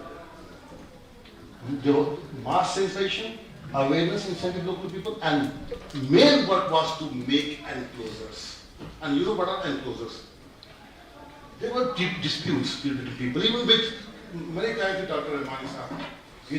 He was of the, many more people were of the opinion that, okay, people can and GIB can coexist. Grazing is very important. Grazing is very useful for grazing is possible. Grazing is useful, really, but overgrazing is always a threat. How? Let me share with you, it's a ground nesting bird. It's just one cat. And there were days, there were decades when there were human habitation was very less. There were no dogs, there were no predators. And if you see this bird, this great Indian bird, locally it is called as Godavan, it starts moving away when it sees a human being. Even human beings hardly 300 or 200 meters away. It abandons itself. Once the egg is abandoned, then that is vulnerable for predation. That's a big effort. If anda nahi rahega to iski breeding kahan se hoga? So the idea is making these all enclosures inviolate, totally inviolate. There should not be any grazing. They came, and I was able to convince seniors, many politicians, isko band karna padega. But iske liye we had to fight a lot of people, including politicians. And it was how we fought. I asked villagers, we used to take meetings. How convincing people are really difficult. And the social complexity is really a challenge for conservation. I asked, and whenever we go to hospitals for delivery, where it happens? In the maternity ward. Maternity ward is the only place where a safe delivery can happen. Child can born in the hospitals. Similar, these enclosures were treated as maternity wards for GIB, and then they got convinced. And these are the maternity wards for grading. Still we are using same terminology for creating these maternity wards. Then got convinced. And thereafter we started making enclosures. Can you see why this white line? Anybody guess? What? Yes. These are closures. Staff bola sir close pura band kar rakha. Then I was seeing this line. Okay, grazing is going on. So we had to make another type of that is mesh, like the chain link fence. That's totally in wild space. Okay. This is the type of grazing that was going on. I had to convince my seniors, politicians. No, yeah, there is no predation. This bird can protect itself. There is no need. So what I can't do. So I need to put camera traps. So putting camera traps in a live nest is the challenge. It will disturb ho jayega. So what we did, we put dummy nest. लकड़ी के अंडे बनाए या मुर्गी के अंडे लिए रख दिए और उसके साथ में GIB की एक डमी लगा दिया. And we were watching, we were closely monitoring these through a camera trap. You can see this desert fox is coming, this mongoose is coming. Not only this, even villages were very कुछ रात को भेड़े लेके आते थे. We used to take the sheep inside, and this guy was watching very closely to this bastard. नजदीक है क्या खड़ा है? लकड़ी से जो किया इसने ना. He fell down, and again इसमें कितना लगे वापस. So these are the such events we were watching. Okay. Based on this only, we came to know that in Sudashi closure, the maximum predation was of because of common rat that we could grow. And in Sudashi closure, it's what Indian fox. ये है तो मुर्गी गंडा खा गया. अगर मुर्गी गंडा खा सकता है, GIB गंडा जरूर खाएगा. So based on these findings, the scientific findings, it was exercised for only for 1 or 2 months. We were able to convince politicians. Really, it's a challenge for us. Okay. So with these closures were treated as maternity wards for the GIB. Approximately, we covered 65 square kilometers of that landscape with these maternity wards. And you can see these old closures, what villages do. When these closures were made, these all cows, local cows, she were waiting outside that enclosure, koi hum andar leke jaye. So what if young woman used to come and she sits there. Both are friends. They are all good. So it's really difficult to deal with local women also, but हो जाता है बाद में मना लेती हैं. Okay. And potential predators बाहर लगे, and we were getting the results.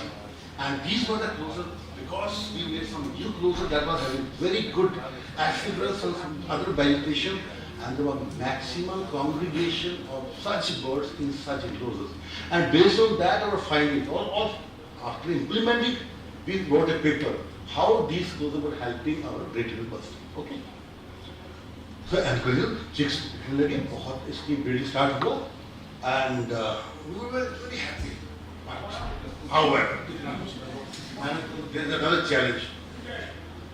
Infrastructure challenge आ रहा हमारे लिए. Green energy इसको बोलते हैं. I'm not against green energy, but it should be very wise and regulated, and with all mitigation measures. So this one I photographed. This maybe our future with respect to not very bright, but the future of this species was dark and this project came. Okay. So this is another example of that's a Salkha landscape outside the desert national park. Can you see this blue colored polygon? This in this landscape I saw 42 great pillar-busters in just 2 hours. यहाँ पे देखें in 2013, but in 2016 there was not a single one because of all these wind turbines and these transmission lines. So this is the data how from 2013 to 2016 when I was there, how there was decline of great pillar-buster in such landscape because of windmills. I was able to do this kind of presentation in front of our secretary who was controlling the power department. Then he gave the order in minutes there should not be any transmission line in such landscape, but because later he has to withdraw such instructions because so many other pressure. Okay. Not only this, there is also an issue of transbonding. This the crow eye distance from Ramdevra to our Bijnot area of Cholis, that is in Pakistan area. It's very hardly 100 kilometers. These birds migrate, and we have established through our radio telemetry. In 2008, there was a paper by Khan et al. He has written that after 64 birds which were spotted in Cholistan area, only 28 were survived. The rest were shot because of poaching. Even we were having this poaching of not only this bustard but also Hubara bustard. Shikari का mentality different होती है. When although he is not going for hunting the GIV, but whenever he finds any bird, big bird, he definitely aim that bird with his barrel of the gun. Okay, if these birds go to that area, if they won't come back, we need to have something. So we need to have insurance. Then the idea means from that day only we were planning for having not only in situ conservation measures, but also we need to have ex situ. Ex situ means captive breeding program for great inversion bustard as an insurance species. I was asking question, people ask, are you doubting the motherhood of GIV? Yes, I need to. Sometimes I need to doubt because we need to support her. I'll give this example about our recent jump start of Gujarat. Okay. So as on today, because of this captive breeding program, it's an insurance. We don't want extinction of species. That's why we need to have this kind of jump clause in our captive breeding and closes. Okay. So as of today, we are having 80 chicks in our different captive breeding programs of Jaisalmer, including one is some area of Jaisalmer, other is Ramdevra, and we also having 10 chicks of lesser floric in some area of Ajmer. So out of 86, 34 chicks are from wild. They are pulled from wild, and because of those 34, we are having this population. It is because 42 are captive pet. So this, and we also started jump start in Gujarat. So what meaning there? You know, It's really difficult for a bird. The incubation period is 21 days, 22 days.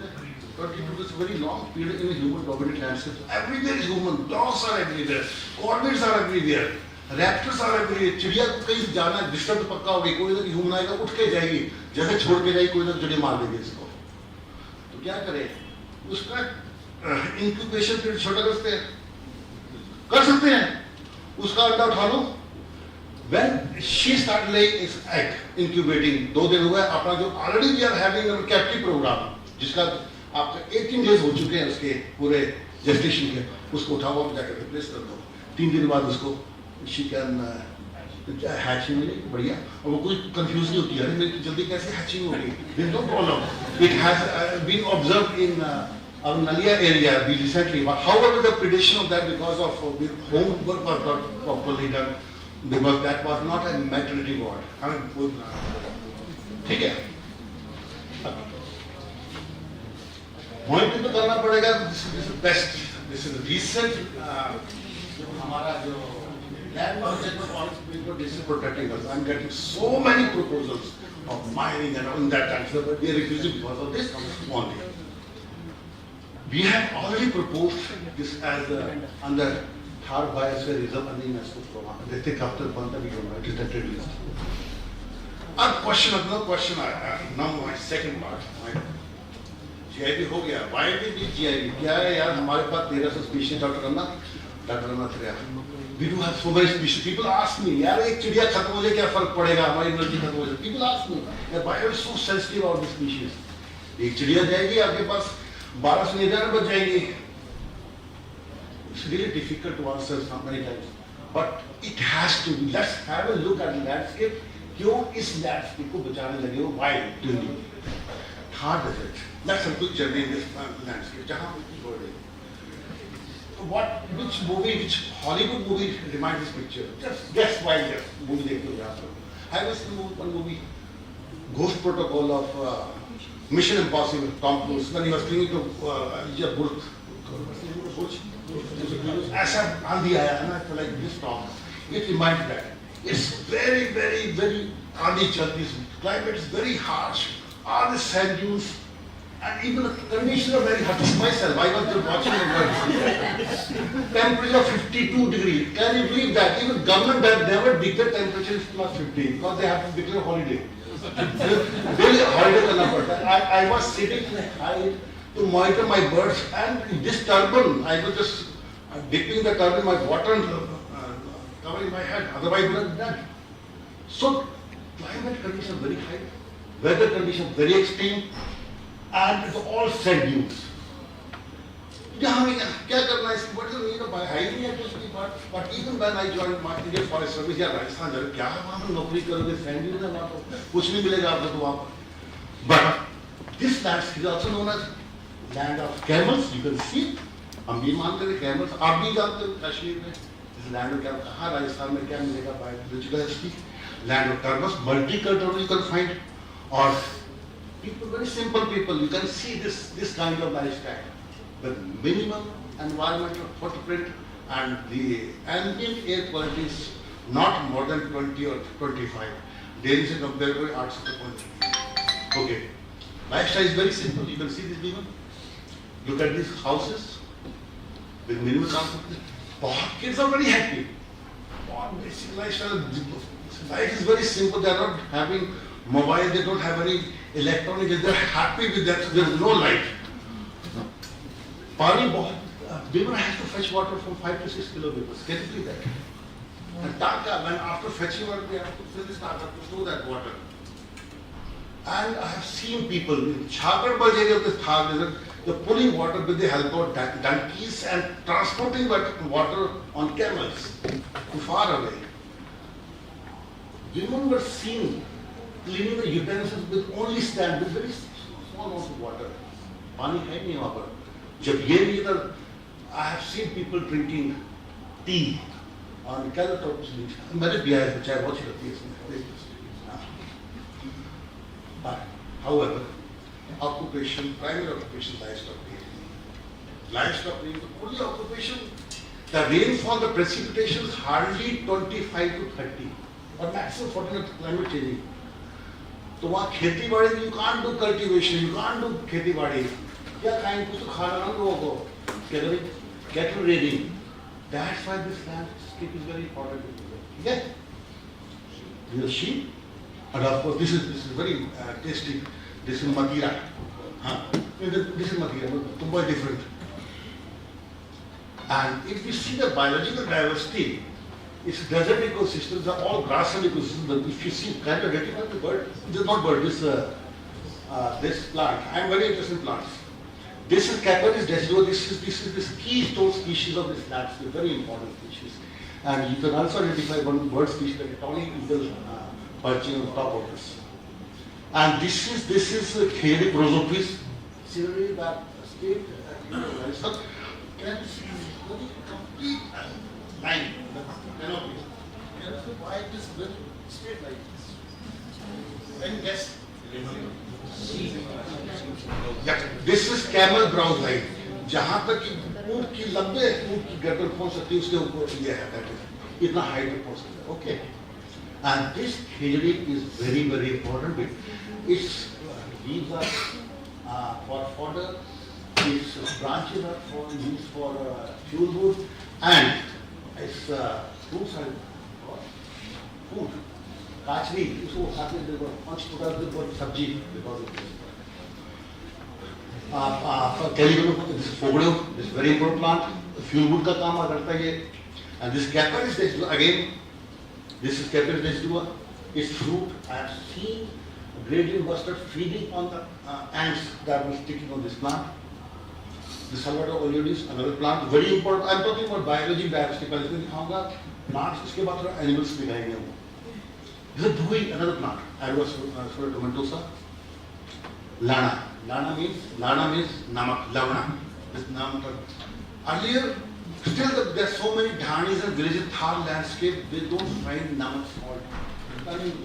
They use these plants for crush करके दाल में डालते हैं. Lactadine polytechnic, which is used for thatching the houses. Poor man's timber, not timber, thatching materials. Okay. Caltropis, Daphrosia. This is totally Buria. During the summer months, in the month of May or June, you can see sand dunes rolling these plants. When after rain, they roll. I see some animals in running. They're sighted like this. And this is most important grasses, Lesurus indicus, not only for grazing purposes, but also habitat for great Indian bustard. Phagonic critica, always evergreen plant is Phagonic critica, it's always there. And this is diathetic glaucoma. This is first plant after summer they used to come. Tuberous this. Oat kateli bolte, gokru bolte, and camels love to eat this plant. Indigo forest, very important food for great Indian bustard. Euphorbia species, Colobulus, and Anivia, Helitrium, and Tumba, as you rightly said, Citrus concentrus. And of course, so many butterflies, even at a temperature of 52 degrees, you can see in this landscape. And so many, they keep taking this plant that is this inflorescence of Gui, that is Aerosoratosa.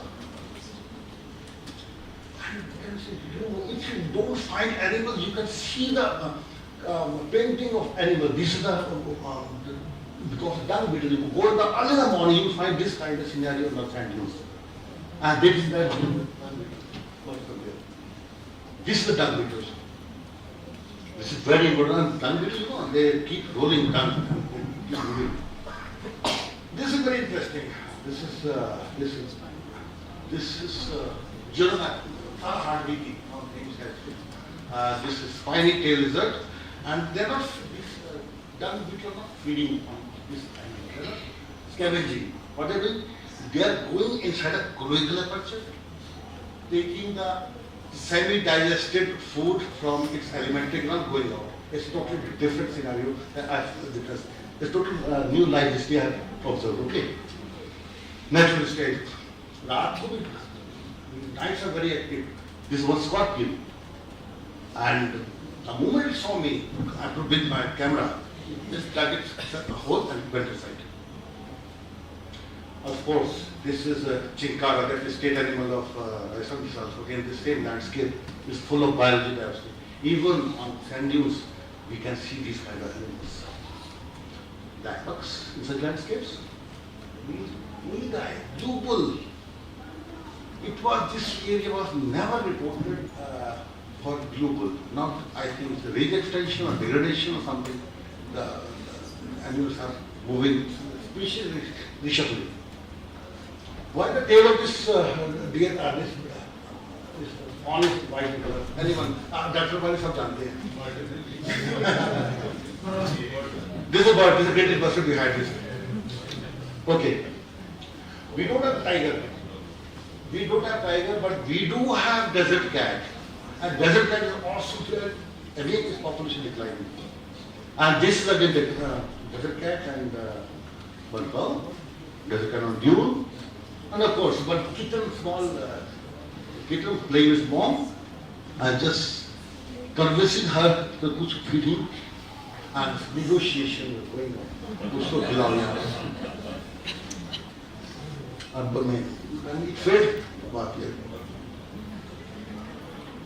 We do have oxes. And for your kind information, there was no reporting of caracal earlier. Now we do have caracal in this landscape, and our team is very actively monitoring these animals in Shagar Baj area.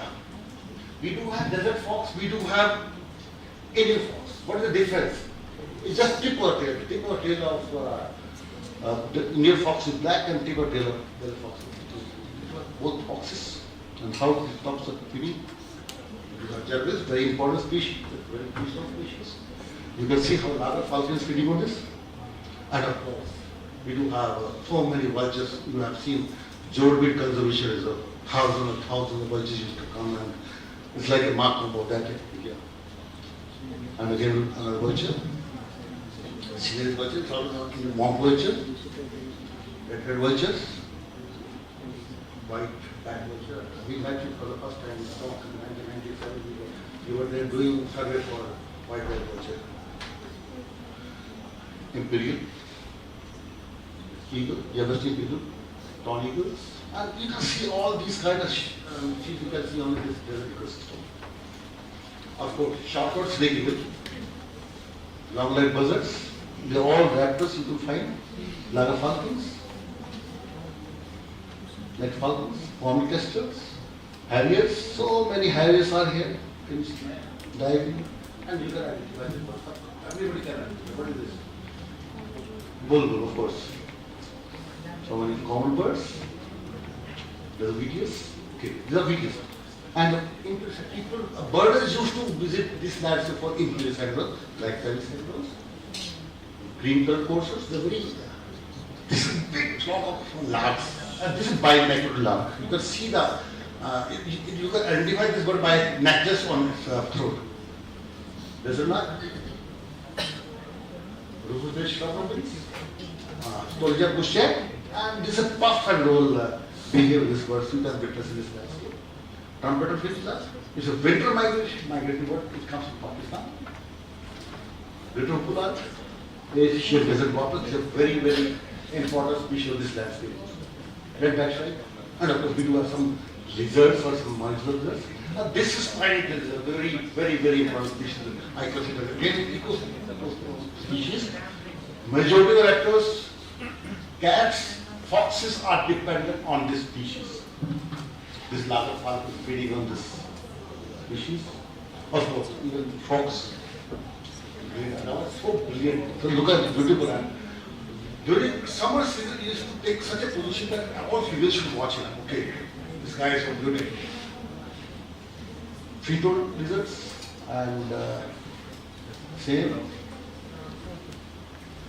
This is single sand gecko, and of course mackerel versus winter migratory bird. Very common to see. And of course, this is the flagship species, very, very important. And this is the landscape, I told you, very, very important. We can't practice agriculture because there is low rainfall, but we need to sustain the livelihood of local people. and that can be sustained only when we protect this landscape. And that landscape can be protected only when we have some flagship species, charismatic species like great Indian bustard. That's the reason why we are conserving this species. Let the person start keep positive by not bidding goodbye to the world. Thank you. Thank you all.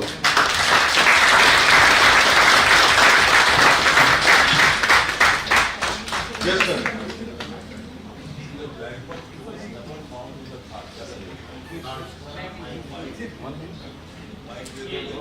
Yes. Sir तो वैसे बहुत vocal है आप. That one was, and Nilgai was also not found in the forest. It was the first time I saw Nilgai in Brazil. It's a Nilgai Kakarika. And that one is still not found in the forest. Typical forest. Of course, it is found in Jodhpur because of the Lundi River. Because the reason for these species were not present is because they need water. Water is a urinating factor for them. Chimkara can go without water for months. But these two animals actually need water to release oxygen sexual growth. But now the Nilgai has spread and the white goat. White goat is a huge problem. Why would we have this problem?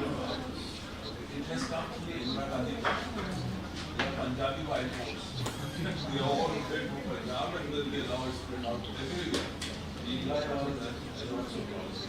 That was really increased, possibly in town also. Because now the water is available. Any question?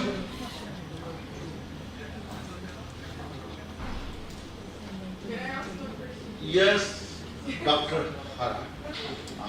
We are waiting after how many years? I think for a long time, but I met you obviously in 2 years back. Yes. We got technical question. No, a very thoughtful question I want to ask. So, I mean, this is an incredible effort, right, to save a species, and you have the captive breeding program, not just for bustard, but also for something like vultures is also going on in India for so long. I just want to know, besides the habitat degradation, another thing, I mean, diseases are also a threat. So something like avian influenza, if it any of these influenza, can spike the whole population. You're right. You mean Are allele there effect? any measures to, or some kind of monitoring is in place which can prevent any of something before the things arrive? So that is my- As such, we don't have that mechanism, but now we are planning to do that. Government of India is going to have first reference at wildlife reference center in Gujarat. Yes, Dr. Remarkable effort. Where do you see the end of this project? Do you plan to take this to other ex-bustard landscapes, create more? I mean, again, it goes back to the question she asked: how do you have populations which can survive a local disaster? How this population going to survive? No. Do you have plans for taking this project to other locations in the old? Yeah. Recently, we had meeting with Chief Wildlife Warden Karnataka too. Rani Banur, that area? Yes, they are also keen to start our program that we initiated in Gujarat. So we need to have a similar effort that what we are doing for Gujarat in other landscapes too.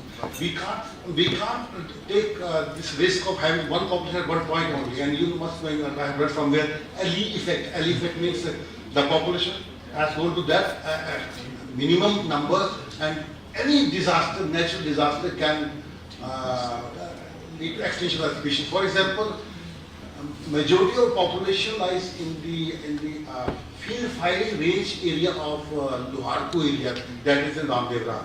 If my congregation of 50-60 birds are there, something goes happen. Army has to do its work, उसको काम करना, but defense point of view से, and some missile drops at the one congregation, all the population will wipe out. That's why we need to have such facilities like, as an insurance facilities like conservation breeding programs, captive breeding programs. We need to initiate such program other species also. But हम करते हैं, हम charismatic species बात करते हैं. BPL की बात नहीं करते. BPL means below protection line species. अभी bustard is not a below protection line. It's not a BPL now. because of efforts by Dr. Rahmani and others, now it's in a big program of the country. And you won't believe that our scientists are not doing science. They are actually implementing this work in the field itself. I do have scientists like Dr. Sujito Datta, who is in the field. We are implementing ourselves. Initially, I was a bit apprehensive. Why should we do this activity? हम क्यों करें? मतलब हम तो सिर्फ ज्ञान बांटेंगे क्या? हम वो देंगे क्या बोलते? राय देंगे. But later, when I was in Government of India as Additional Director General for Project Tiger, then I realized something we need to do, because states do have so many disadvantages that we don't have. So we are going ahead. But biggest challenge है कि boss ये problem तो बढ़ती जाएगी ये species की. I'm saying because human population is increasing. Our way of life is increasing, our infrastructure is increasing, it's going to put pressure on wilderness. ये पक्का बात है. Under such circumstances, how we are going to save these species by through the theory of coexistence or not? ये हम कोशिश कर रहे हैं. Conflict भी आ रहा है, सब कुछ हो रहा है. I want to share an anecdote. The first time I saw a great Indian bustard, I was traveling by train from Jhansi to Kanpur. I saw it from the train going into the agricultural field. I didn't realize that may well be my last view of the species. But really it was widespread across that belt, and I just saw it from the train, and that was saw it for 10-20 seconds. Yeah. Can I comment one thing? Yes, sir. I would like to comment on You will take me. wonderful initiatives. 1980. That's why I was just connecting. And the outstanding initiative was recently in Nalia. There are only 3 females left. I call them the widows of Nalia, and they lay egg, but they are infertile eggs. So the WI team, what they did, and we were thinking for the last many years, that we can take the fertile egg from their captivity center and replace the egg, and which successfully happened. I would say this is the first time such type of initiatives have been taken in India in the sense of, unfortunately the chick died. It is not a, but at least they have done it. Similarly, we have got one widow in Nalach. She comes, that is a very small population. But Nalia population can be revived if we take initiative like this, and possibly one of the chicks will be male and then later. So is Nasik Air Force site had one? Were they all local migratory populations of the Rajasthan, or they actually independent Local, not populations? Local. Incidentally, Dakkan, we all think that the bustard is found only in Rajasthan, or it's a bird of the desert. Actually, it's not a bird of the desert, it's a bird of the open grass fields. And the highest density of bustard was found in Dakkan, not in Rajasthan. Because it was a more productive land up to Karnataka. In Rolapatu's sanctuary, we studied 110 eggs in 3 years' time.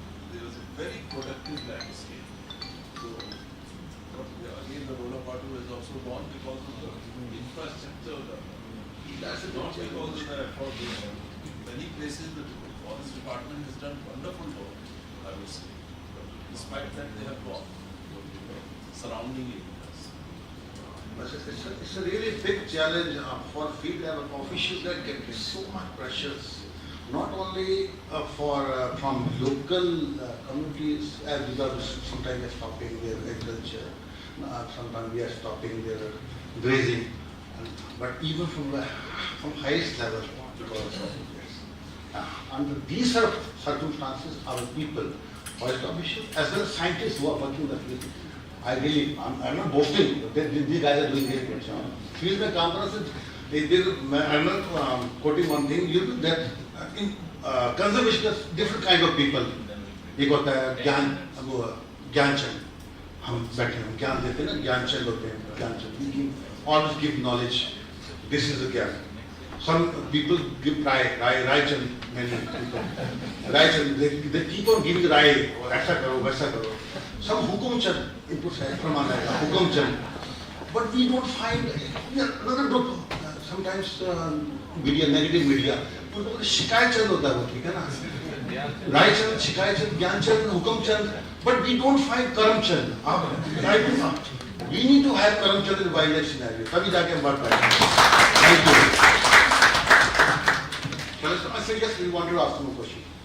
So I just wanted to understand what is the strategy for reintroduction and especially the problems which are actually causing the decline of the GIB. I mean, have they been addressed? If they have not been addressed, then how do you expect the successful reintroduction? Well, to be very frank, if you see the in-situ conservation efforts, the biggest threat for GIB is its habitat destruction. And second is the total human presence everywhere. In a human-dominated landscape, the survival of the species is really difficult because it don't likes the presence of human.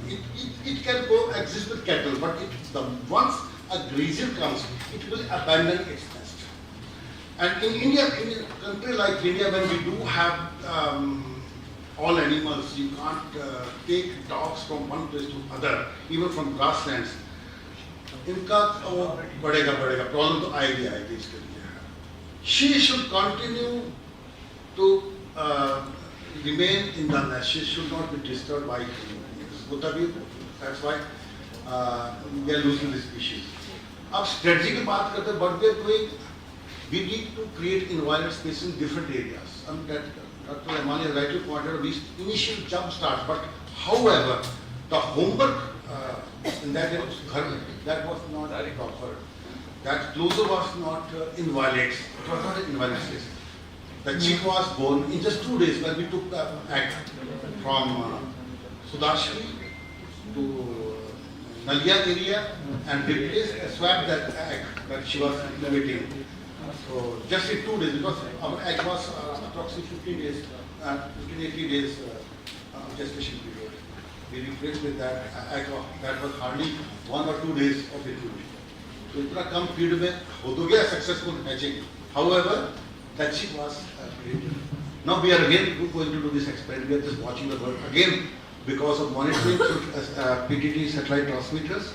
We came to know that whenever we feel that it's incubating, we will again send our egg facility. We can initiate this such process in other areas. We can replicate. But grassland bachane padenge, that's the biggest challenge. And this is a place. This is such a landscape जिसको हम कई बार वो बोलते हैं wasteland. Power lines to have. Right now we need to have mitigation measures. वो तो है, but right now I can say anything again because we need to take a little part how we are going to survive. Even Supreme Court has given direction that there should not be any new power lines in priority areas of GIB that we have already marked GIB. That's all. Thank you.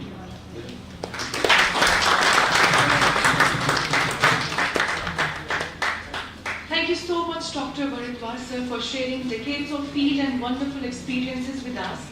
The depth of your work is very inspirational. My humble request to Dr. Asad Rahmani sir, if he is here, or my humble request to Khurshid sir to felicitate our invited speaker, Bharadwaj sir, with a token of love.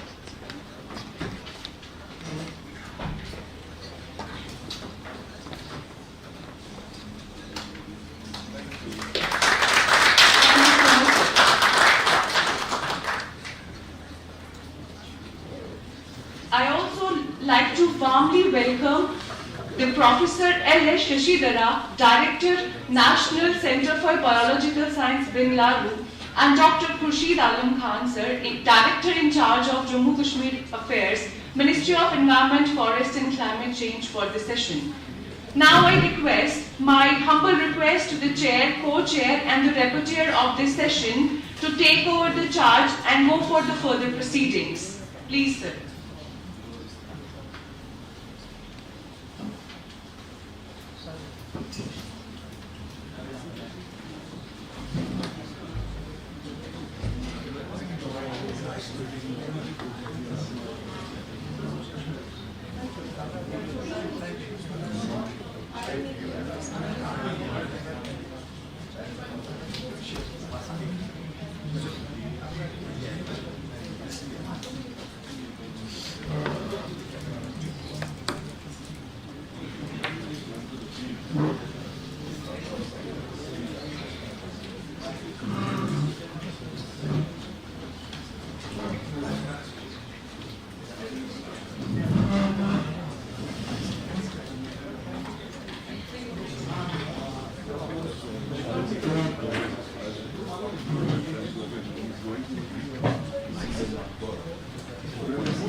So I will give you once again the technical session of this symposium.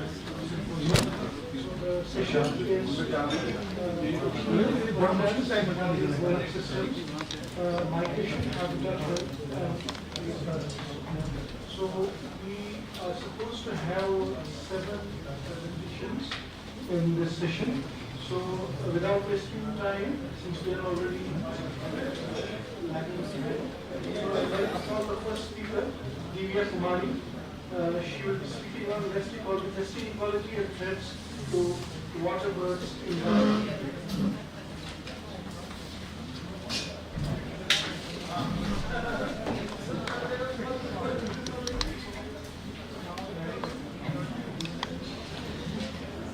Good morning everyone, I am Divya Kumari, PhD scholar from Central University of South Bihar. So today I will be presenting my work on nesting ecology and threat to water birds in Gujarat, India. So we all know that water birds are an important indicator of environmental health and they play key ecological role in nutrient cycling, scavenging, pest control and many more. So to understand their breeding habitat requirement and their conservation need, we need to study their nesting ecology. So with this, I'll move to the objective of my work, that is to estimate breeding population of colonial nesting water birds. And second is to identify nesting requirements and possible threats. So my study was conducted in Gaya City, Bihar, and the study is focused on 5 nesting water bird species, that is cattle-egret, black-crowned nighteron, Asian openbill, black-headed ibis, and little cormorant. So for objective 1, I did field survey and identification of nesting bird species using field guide, and then nest count once a month using pole searching method, and then breeding population of water birds was estimated based on the highest number of nests counted. And for objective 2, nesting tree were identified using a field guide, and then nesting tree locations were recorded using GPS, and then nesting tree characteristics were measured. This I'll show in the next slide how variables were taken. Now for threat assessment, field survey once a week, and each nesting site was assessed for the presence or absence of threat, and then occurrence frequency was calculated based on number of weeks threat observed divided by total weeks survey weeks. Now tree architecture. For tree height we measured tree height by rangefinder using sign method, and then for canopy area, to measure the canopy area we measured 4 radii in 4 directions from the center of the tree, and then took the average radius. And then for girth was measured 1.3 meter above the ground using measuring tape. Now this shows the breeding population of estimated water birds, where you can see the interspecific difference in the nesting water bird population, where Asian openbill is the dominant one with 3,786 species, followed by Eastern cattle-egret 1,814, and then black-crowned nighteron 388, and then little cormorant 40, and black-headed ibis 30. Now, this slide has two images. First one is map. This map shows the spatial distribution of tree species, and you can see the color patches. So this color patches shows the whether a particular tree is of a single nesting species or multiple species. Like if we go with the sky color, then sky color, it denotes the only Asian openbill is nesting in that tree. And the second one shows the shared tree species and unique tree species. So there are total 27 tree species that were used by these water birds, and from them some of the tree species were shared and other were uniquely, specifically used by a single species. Now this shows the tree number related to the number of nests of 5 nesting water bird species. As Asian openbill has the highest number of nests, like that it is using the highest number of tree, that is 136, and the nest number is 1893. Now this graph shows the tree height, girth at breast height, and canopy area of nesting trees, where you can see that there is a difference in the height of nesting water bird species along with GVH, but we cannot see the difference, significant difference in canopy area. Now nesting height. Here little cormorant has the highest nesting height of 12.7 meter, followed by black crowned nightron, Asian openbill, black-headed ibis, and cataract. Now some observed threats: the tree pruning, collision with building walls, entanglement with mesh thread. So I found nearly 7 samples of entanglement with mesh thread, and entanglement in mesh thread shows the highest occurrence frequency. So summary, GVH and canopy area show a significant correlation with nest number, suggesting that tree with greater GVH and canopy area were likely to have more density of nest. Then catalytic selected nesting tree that was shorter than those used by Asian openbill, black crowned nightron, and little cormorant, and with lower GVH than those used by Asian openbill and black crowned nightron. And there was a significant difference in nest height, like black crowned nightron has highest nest position as compared to Asian openbill, black-headed ibis, and catalytic. And some of the possible threats that I have mentioned earlier, like tree pruning, collision with building walls, and entanglement with mesh thread. Thank you to Professor Ram Pratap Singh, Head Department of Life Science, USP, SKUAST-Kashmir, University of Agriculture Sciences and Technology of Kashmir, then Central University of South Bihar, Bihar State Biodiversity Board, and my team members. Thank you.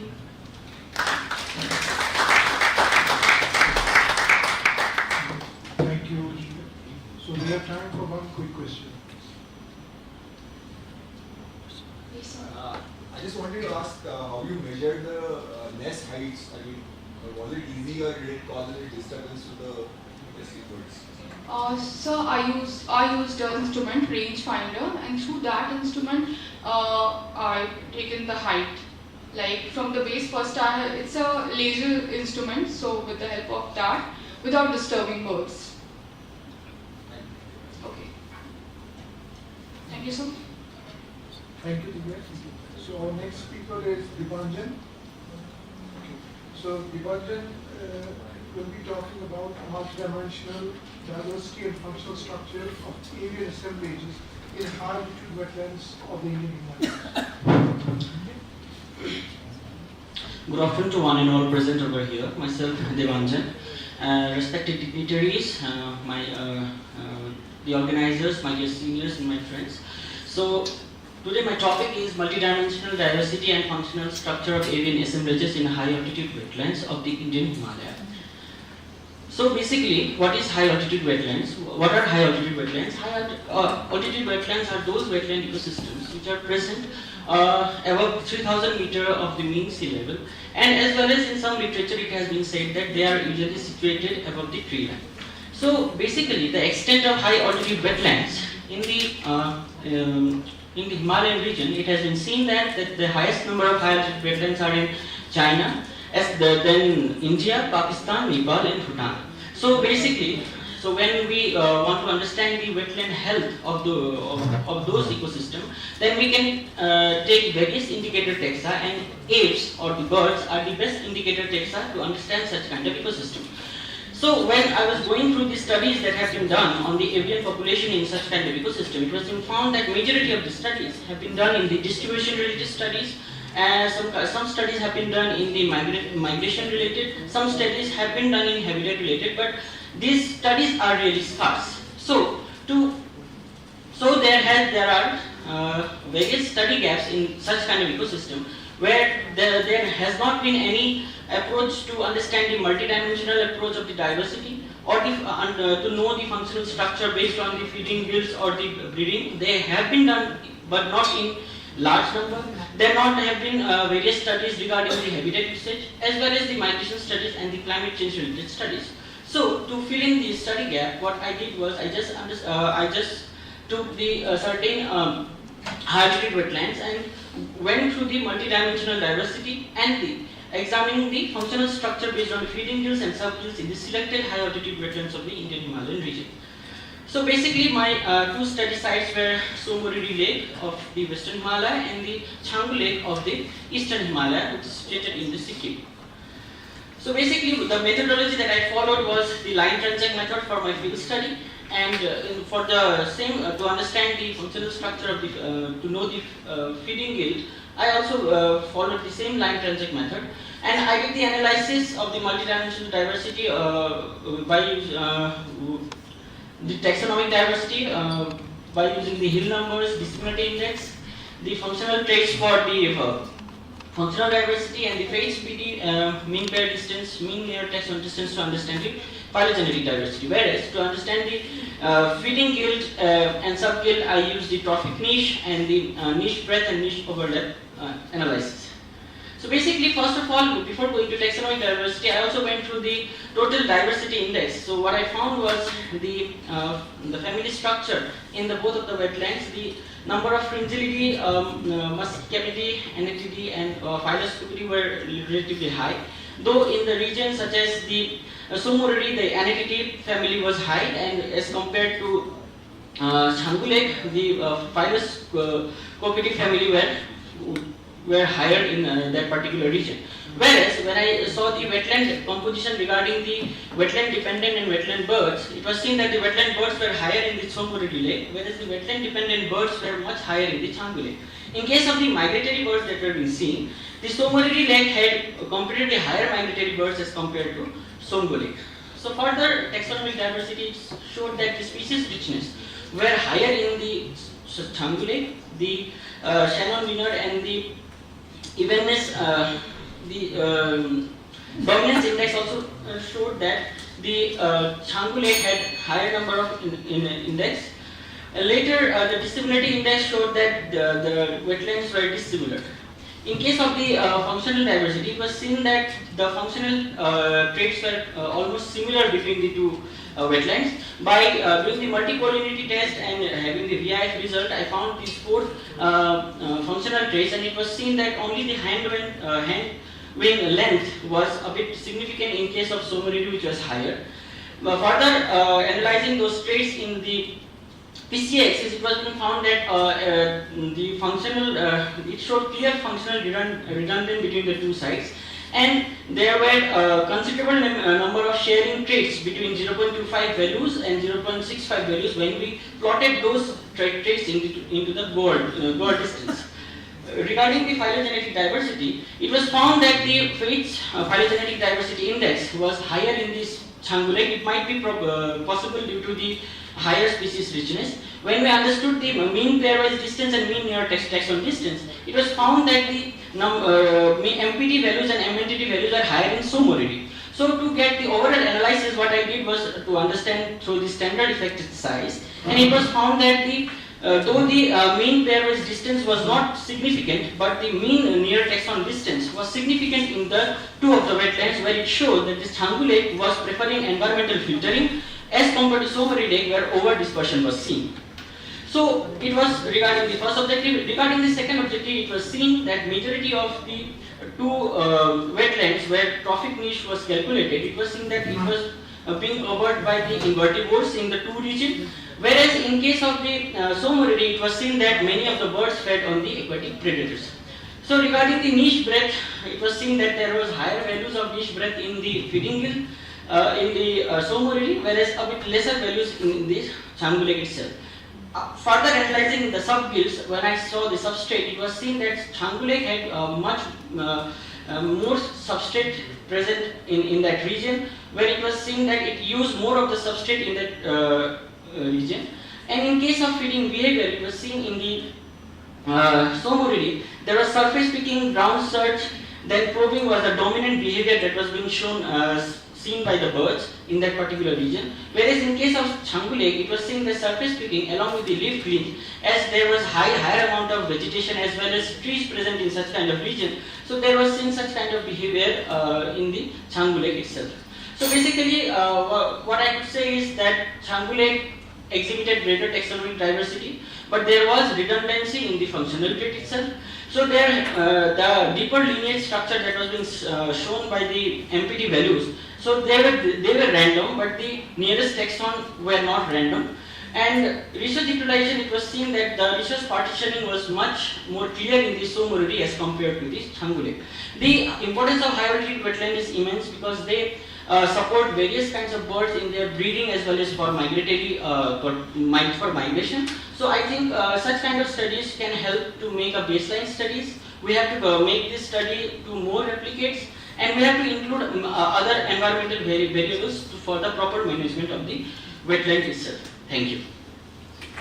These are my explanations. Thank you, Dipanjan. So we don't have time for questions. So we'll move to the next speaker.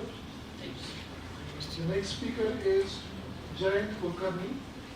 He will be talking about special and temporal patterns of avian assemblages in Jaini wetland.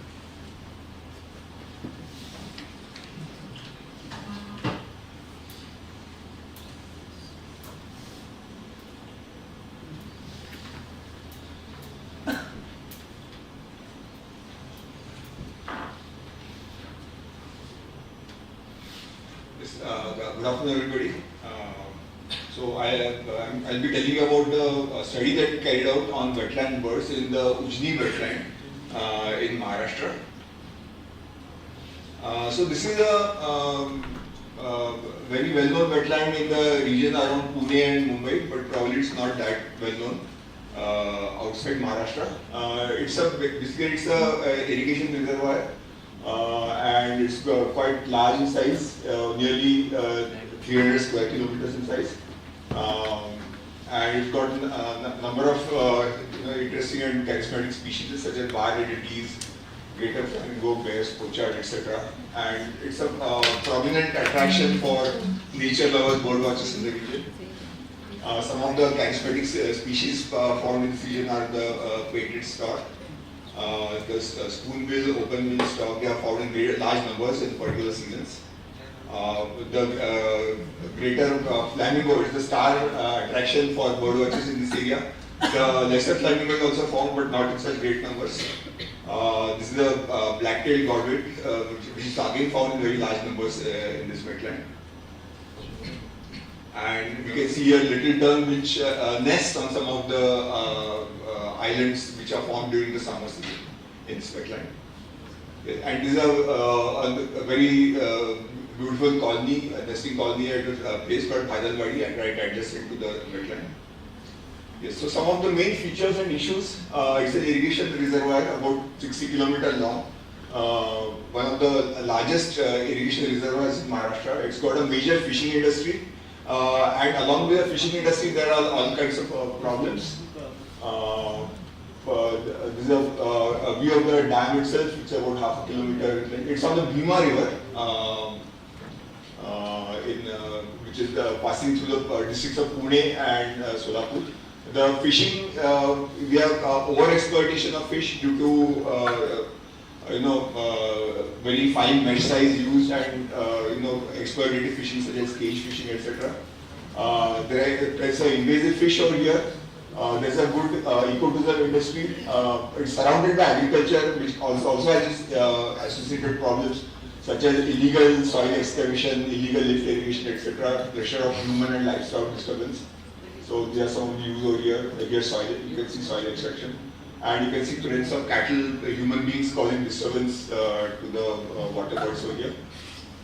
So which are the main habitats found over here? We have got 5 main habitats found over here, which is shallow water, marshes, islands which are exposed during the summer season, then deep water and the shore habitat. So the methodology we used in the study was there were 22 sampling sites, and we carried out regular monitoring along these sites. We almost daily walks were carried out throughout the year at each of these 22 sites. Each site was probably covered at least once to twice a month, and number of birds were recorded, and also the distance walk was recorded. So we carried out the analysis. Only the birds associated with wetlands were considered for analysis, including some raptors also, such as marsh harrier, osprey, etc. We divided the dam into 3 zones: the upper, central, and the dam zone. We hypothesized that there would be differences between the bird occurrence, species richness across these 3 zones. Encounter rates were estimated as number of birds per kilometer at each walk, and the data were also segregated month-wise. Birds were also segregated by the migration status, that is winter migrant, summer migrant, local migrant, and resident bird species. This is a view of the each of the monitoring sites, and you can see they are color coded. The green represents the sites in the upper zone, then yellow is the central zone, and the blue is the dam zone. About 100 species were recorded, a majority of them being were the winter migrants and the residents. And we found that there were distinct differences in species richness between the 3 zones. The upper zone showed the highest richness, while the dam zone showed the lowest richness. And we also found that there were differences in bird abundance also. The upper zone had much higher bird abundance as compared to the central zone and the dam zone of the reservoir. We also found that the birds partition themselves according to their feeding guilds. So, for example, the birds which are dependent on the shallows, they were found in much higher numbers in the upper zone. You can see, for example, over here in the middle over here, you can see that the upper zone, the shallow water foragers were found in large numbers. But some of the birds which depend more on the deeper waters, for example, open water piscivoles, so they were found more comparatively in the dam zone. So these were these kind of differences we observed. We also found seasonal variations in the number of species and the bird abundance. The seasonal variation, species richness was followed a very expected curve, but the highest bird abundance was found during the months of March, February and March especially, which was due to the exposure of the shores, which created good habitats for especially the shorebirds and the bird dependent on the shallow water. And also you can see over here also we here a difference. The winter migrant they followed a typical pattern over here, but the resident bird they showed, and also some of the local migrants they showed a peak in the month of March, again because of the exposure of the shores, which created good habitat for them. So some of the main conclusion: bird species richness and abundance is higher in the upper zone compared to the central and dam zone. Bird partition themselves between all the zones according to their feeding guilds. Species, seasonal richness and abundance broadly follow the migratory patterns, but abundance depends strongly on availability of habitats such as shallows and marshes and shores that are dependent on water levels, and which are especially found in the upper zone of the dams. And protection of upper zones of such irrigation reservoirs is very important, and also management of water levels is important for bird abundance and richness and conservation of water birds in reservoirs such as Ujjain. Yes, so these are project team. And action elements, I want to thank Maharashtra Forest Department, Solapur Forest Division, who supported this study. And I would also like to thank the organizers, the SKUAST team led by Dr. Khurshid, as well as the Association of Aviation Biologists for giving me this opportunity. Thank you very much. Thank you. Thank you, Ayan. So we have time for one question.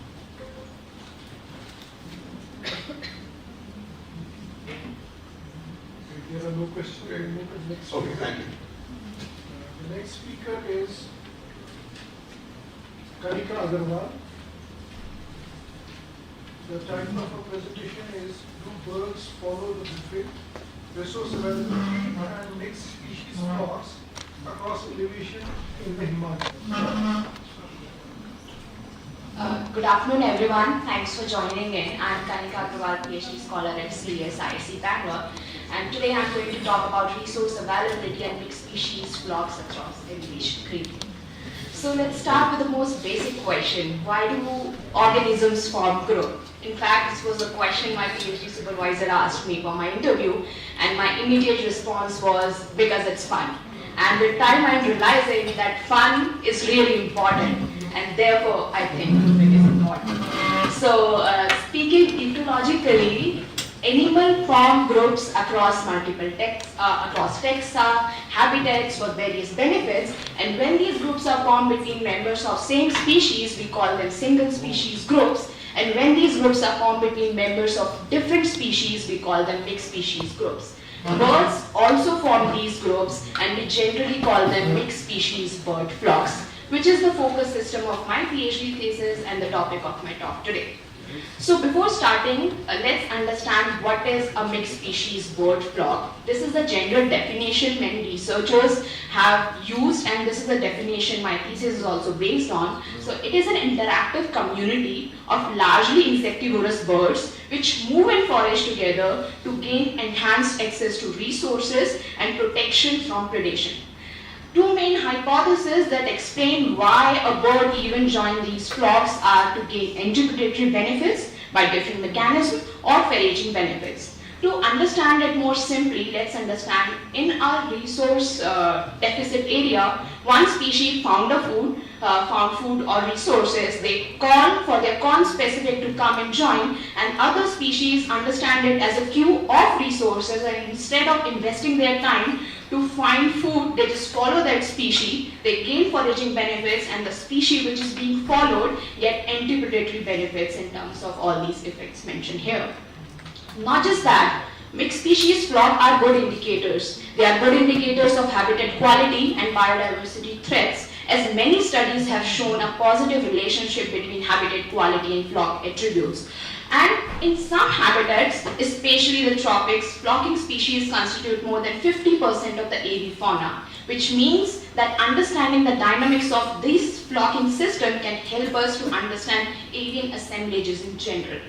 Coming to my research gap, having understand that why it is important to understand mixed species flock dynamics and why do these flock systems form because of foraging benefits, it's very important to understand these dynamics in response to resource availability. And generally, this is not studied in wild, maybe because it's very hard to find a gradient across which resource availability vary. So for this study, I am trying to understand A, can we consider elevation gradient as a gradient for resource availability? B, if so, how these flock dynamics vary in response to that? So my first hypothesis is, yes, we can consider elevation gradient as a proxy for resource availability. For this talk, I'm sticking myself to arthropod abundance and Shannon diversity.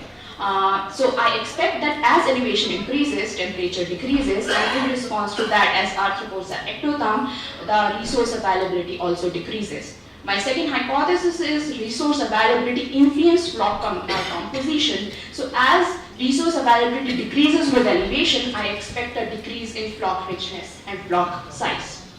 The study area is Western Himalaya, which is a global biodiversity hotspot with unexplored mixed species flock patterns. It's in Uttarakhand, Kedarnath Wildlife Sanctuary, Mandal to Chopta, 1500 meters to 3200 meters above sea level.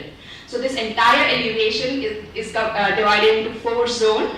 Each zone I sample in day one, and then I move to subsequent zones. This is how the trail and the landscape looks like. Each trail, I walk these trails to take bird observations and then deploy eye buttons to take temperature and humidity data, and the same point I used for arthropod sampling, foliage, branch beating, aerial I used sticky trap. And this is how the exemplar of mixed species flock looks like. The total sampling days were 105. spanning for 5 months, November to this March, the non-breeding season, or this, and we recorded 597 canopy mixed species flock. Flock richness is number of species, and sizes, total number of individuals. Coming, I'm sorry. Coming to my first result, does elevation act as a natural gradient? For resource availability, for abiotic temperature and humidity, we found a significant correlation that both of them decreases significantly with elevation as expected. For arthropod abundance also, the overall arthropod abundance decreases, but the patterns are different for flying and foliage arthropods. Flying arthropods decreases more significantly. For diversity, arthropod diversity also decreases with elevation for both flying and foliage arthropods. Coming to the second part of it, does resource availability influence MSF composition? So we found out that with elevation, flock size decreases but not flock richness, and elevation explained a significant proportion of for flock size. Surprisingly, we didn't find a significant correlation of arthropod abundance with flock size and flock richness, and similarly for diversity, they are not correlated for this variable. But then if not resource abundance or diversity, what else? So we found a similar trend of changing MSF size and richness with temperature as that we found with elevation. So for the variables that we have considered so far, temperature seems to explain how flock size vary. Temperature seems to be the strongest predictor, and for flock richness, none of the predictors variable taken so far has shown a significant relationship for flock richness. The major takeaways are elevation, yes, can be considered as a natural gradient. As we go higher up, stressful environmental conditions increases. Mixed species flock size decreases, but not flock richness is relatively similar. And out of all the predictive variables so far we have considered, temperature strongly predicted flock size. I'm still digging this data to ask a lot of more questions, network matrices, how species richness in general vary, how MSF and non-MSF participants vary. But with the interest of time, this is the story I was able to tell so far. I would like to acknowledge my supervisor, Professor Karthik Shankar, Dr. Umesh Srinivasan, to introduce me to the fascinating world of mixed species, of birds in general, my field team, Mandal, to help me stay for 6 months straight, funding agencies, Uttarakhand Forest Department for permit, and NSUP for the platform. Thank you very much. You can scan this QR code, it has all the details to connect through. Okay, thank you, Kanika, for a nice presentation. We have time for one question. So, sorry. Go ahead, please go ahead. We can combine both the questions into one. No. Okay. This is related to the size of the species richness of the flocks. One, have you tried to see if there's a correlation with the richness of the rest of the community at the same elevation? So insectivores. The other thing is if the flock size is reducing, but not the species richness, is it actually the balance maintained by another confounding variable that because you would expect the species richness also to reduce as the size reduces? So the entire pipeline of the chapter is, firstly, I'm understanding how avian communities changes, not just mixed species, flock richness and size, but again, like I have not told the entire story, but what I have found is for abundance and richness of non-MSF participants also, it decreases with elevation, but MSF participants decreases more significantly with elevation. And not just that, I'm also looking at network dynamics. Sorry, more significantly or steeper slope? Steeper slope. Okay, fine. Steeper slope. Since flying and foliage arthropod shows different trend for elevation, I'm also looking at how salar versus greener is changing in response to flying versus foliage arthropods. Yes.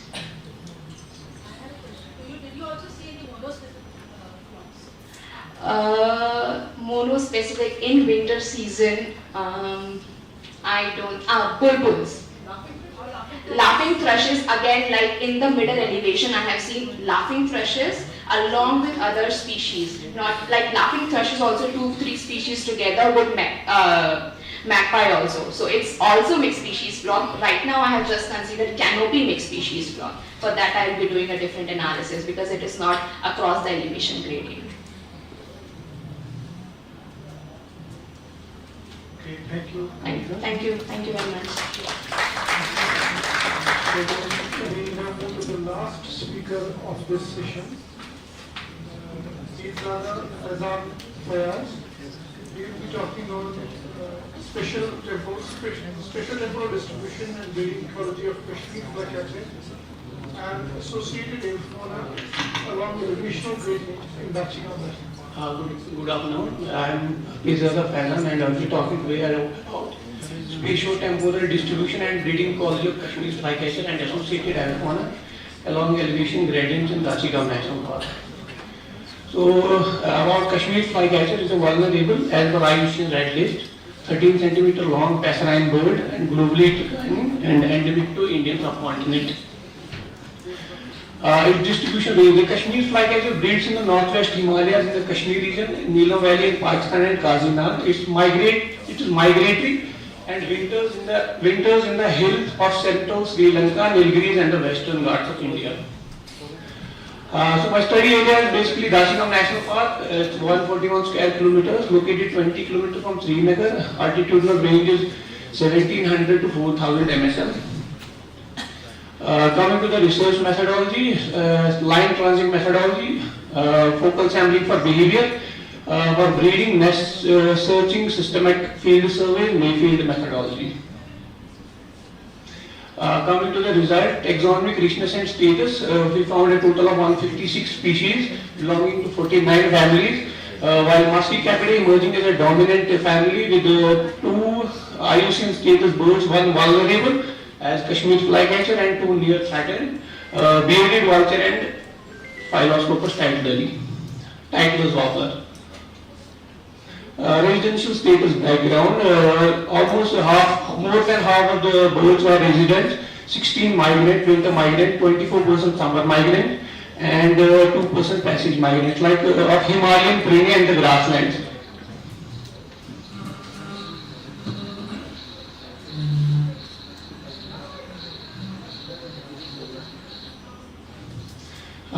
Coming to the results, there was a monotonic decline across the elevation. Even diversity significantly declines as the elevation increases.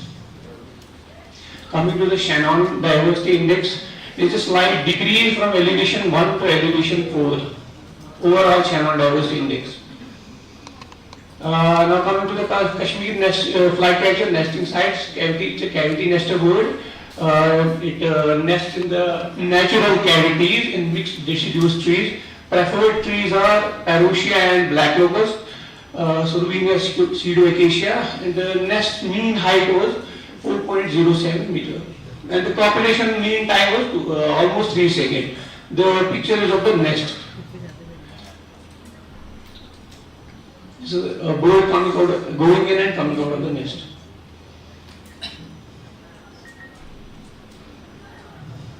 Coming to the lifestyle metrics, egg-laying day 22nd to 26th of May, incubation 13 and a half, solely the female incubated.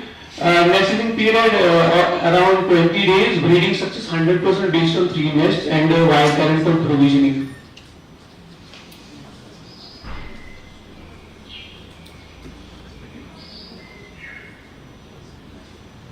Basically nest sanitation.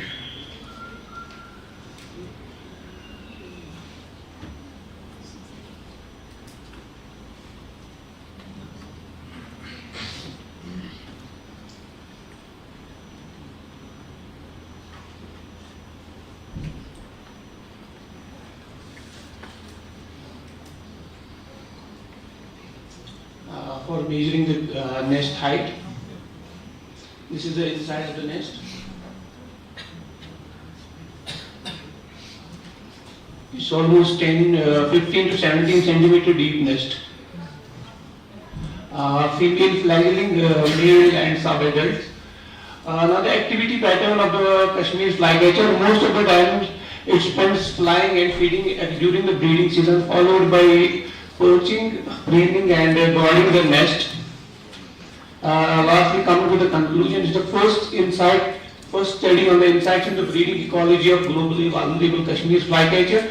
So the dependence of flycatcher depends on mature cavity bearing trees like Perusian black locust, emphasizes the need to protect old growth stands and retaining dead trees. For overall words, elevation, habitat heterogeneity and seasonality were the key drivers of avian distribution, with a lower elevation mixed forest emerging as a critical habitat, emphasizing their conservation importance for maintaining avian diversity and supporting threatened species. I would like to thank Professor Kuchid Ahmed, Supervisor, for guiding me through the Research Division of Wildlife Sciences and Department of Wildlife Protection. Thank you. Thank you, Faizan. We have time for 2 questions.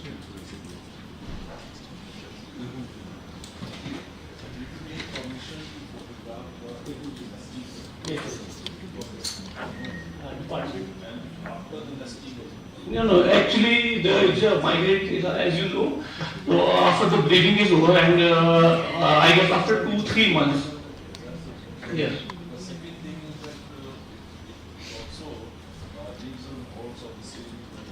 Yeah, nest site fidelity. Yes. As well as in the wintering areas. We have seen it in Nilgiris. Yeah.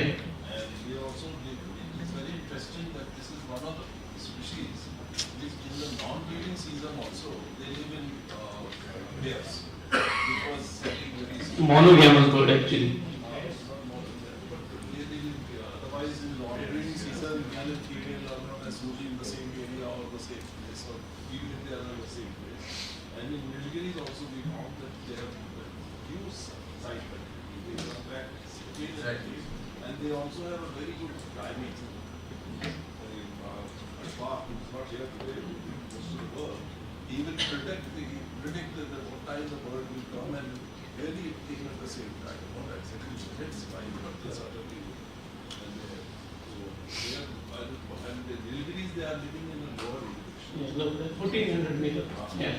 I have read that people. And then they migrate, or they stay, most of them migrate to Sri Lanka, but some stay back in the western parts. Thank you. Is there anyone else to ask? So, I don't think there are any more questions. So, before concluding this session, I would like to request Dr. Tej Munkar sir to give some brief remarks about the session. Firstly, thank you to all the presenters of this session. We had a wide variety of presentations with a good explanation of the methodology being used, the results, and interestingly, some of these are studies that are underway. So I'm sure that future meetings will offer the opportunity to update us all on the further successes of these studies and the analysis. And I think that's the beauty. And I also commend the organizers that they have offered an opportunity for young researchers to make presentations of ongoing science. And that gives you all a chance to look at what's happening, ask questions during the session. We are obviously very limited for time, but I hope the breaks offer the opportunity for having more one-to-one discussions on these issues and coming up with challenges that help you think what you can do better in your own research. Because only when you're challenged by people who ask silly questions, and I say silly for a reason, because no question is really silly. It's a question that makes you think. And then you say, why do they ask something that's so obvious? When it's obvious to you, but not to them. And that should start thinking along a chain of thoughts that gives you answers to different questions and helps you connect different issues. So I really appreciate that we had the opportunity to go from ground level wetlands to high altitude wetlands to see the diversity of issues in these different wetlands and the species diversity. So I'd like to stop there because I think everyone would like to eat and refuel for the next session. Thank you all. Mixed of feeling.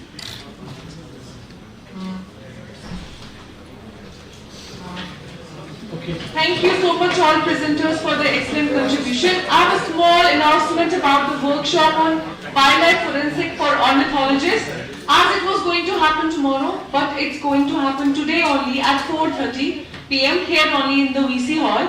And I request you to register with the registration team. And you can break for the lunch, and the presenters who have to present for the next session are requested to upload their presentations with the technical staff. Okay, there is one more announcement, please. Yeah, so this is from Avian, the Association for Avian Biologists in India, which is kind of the society that, this meeting is part of that society's annual gathering. So we request all of you to kind of look at the website that we have, and also join the society as a member. It is a very good way for professional engagement.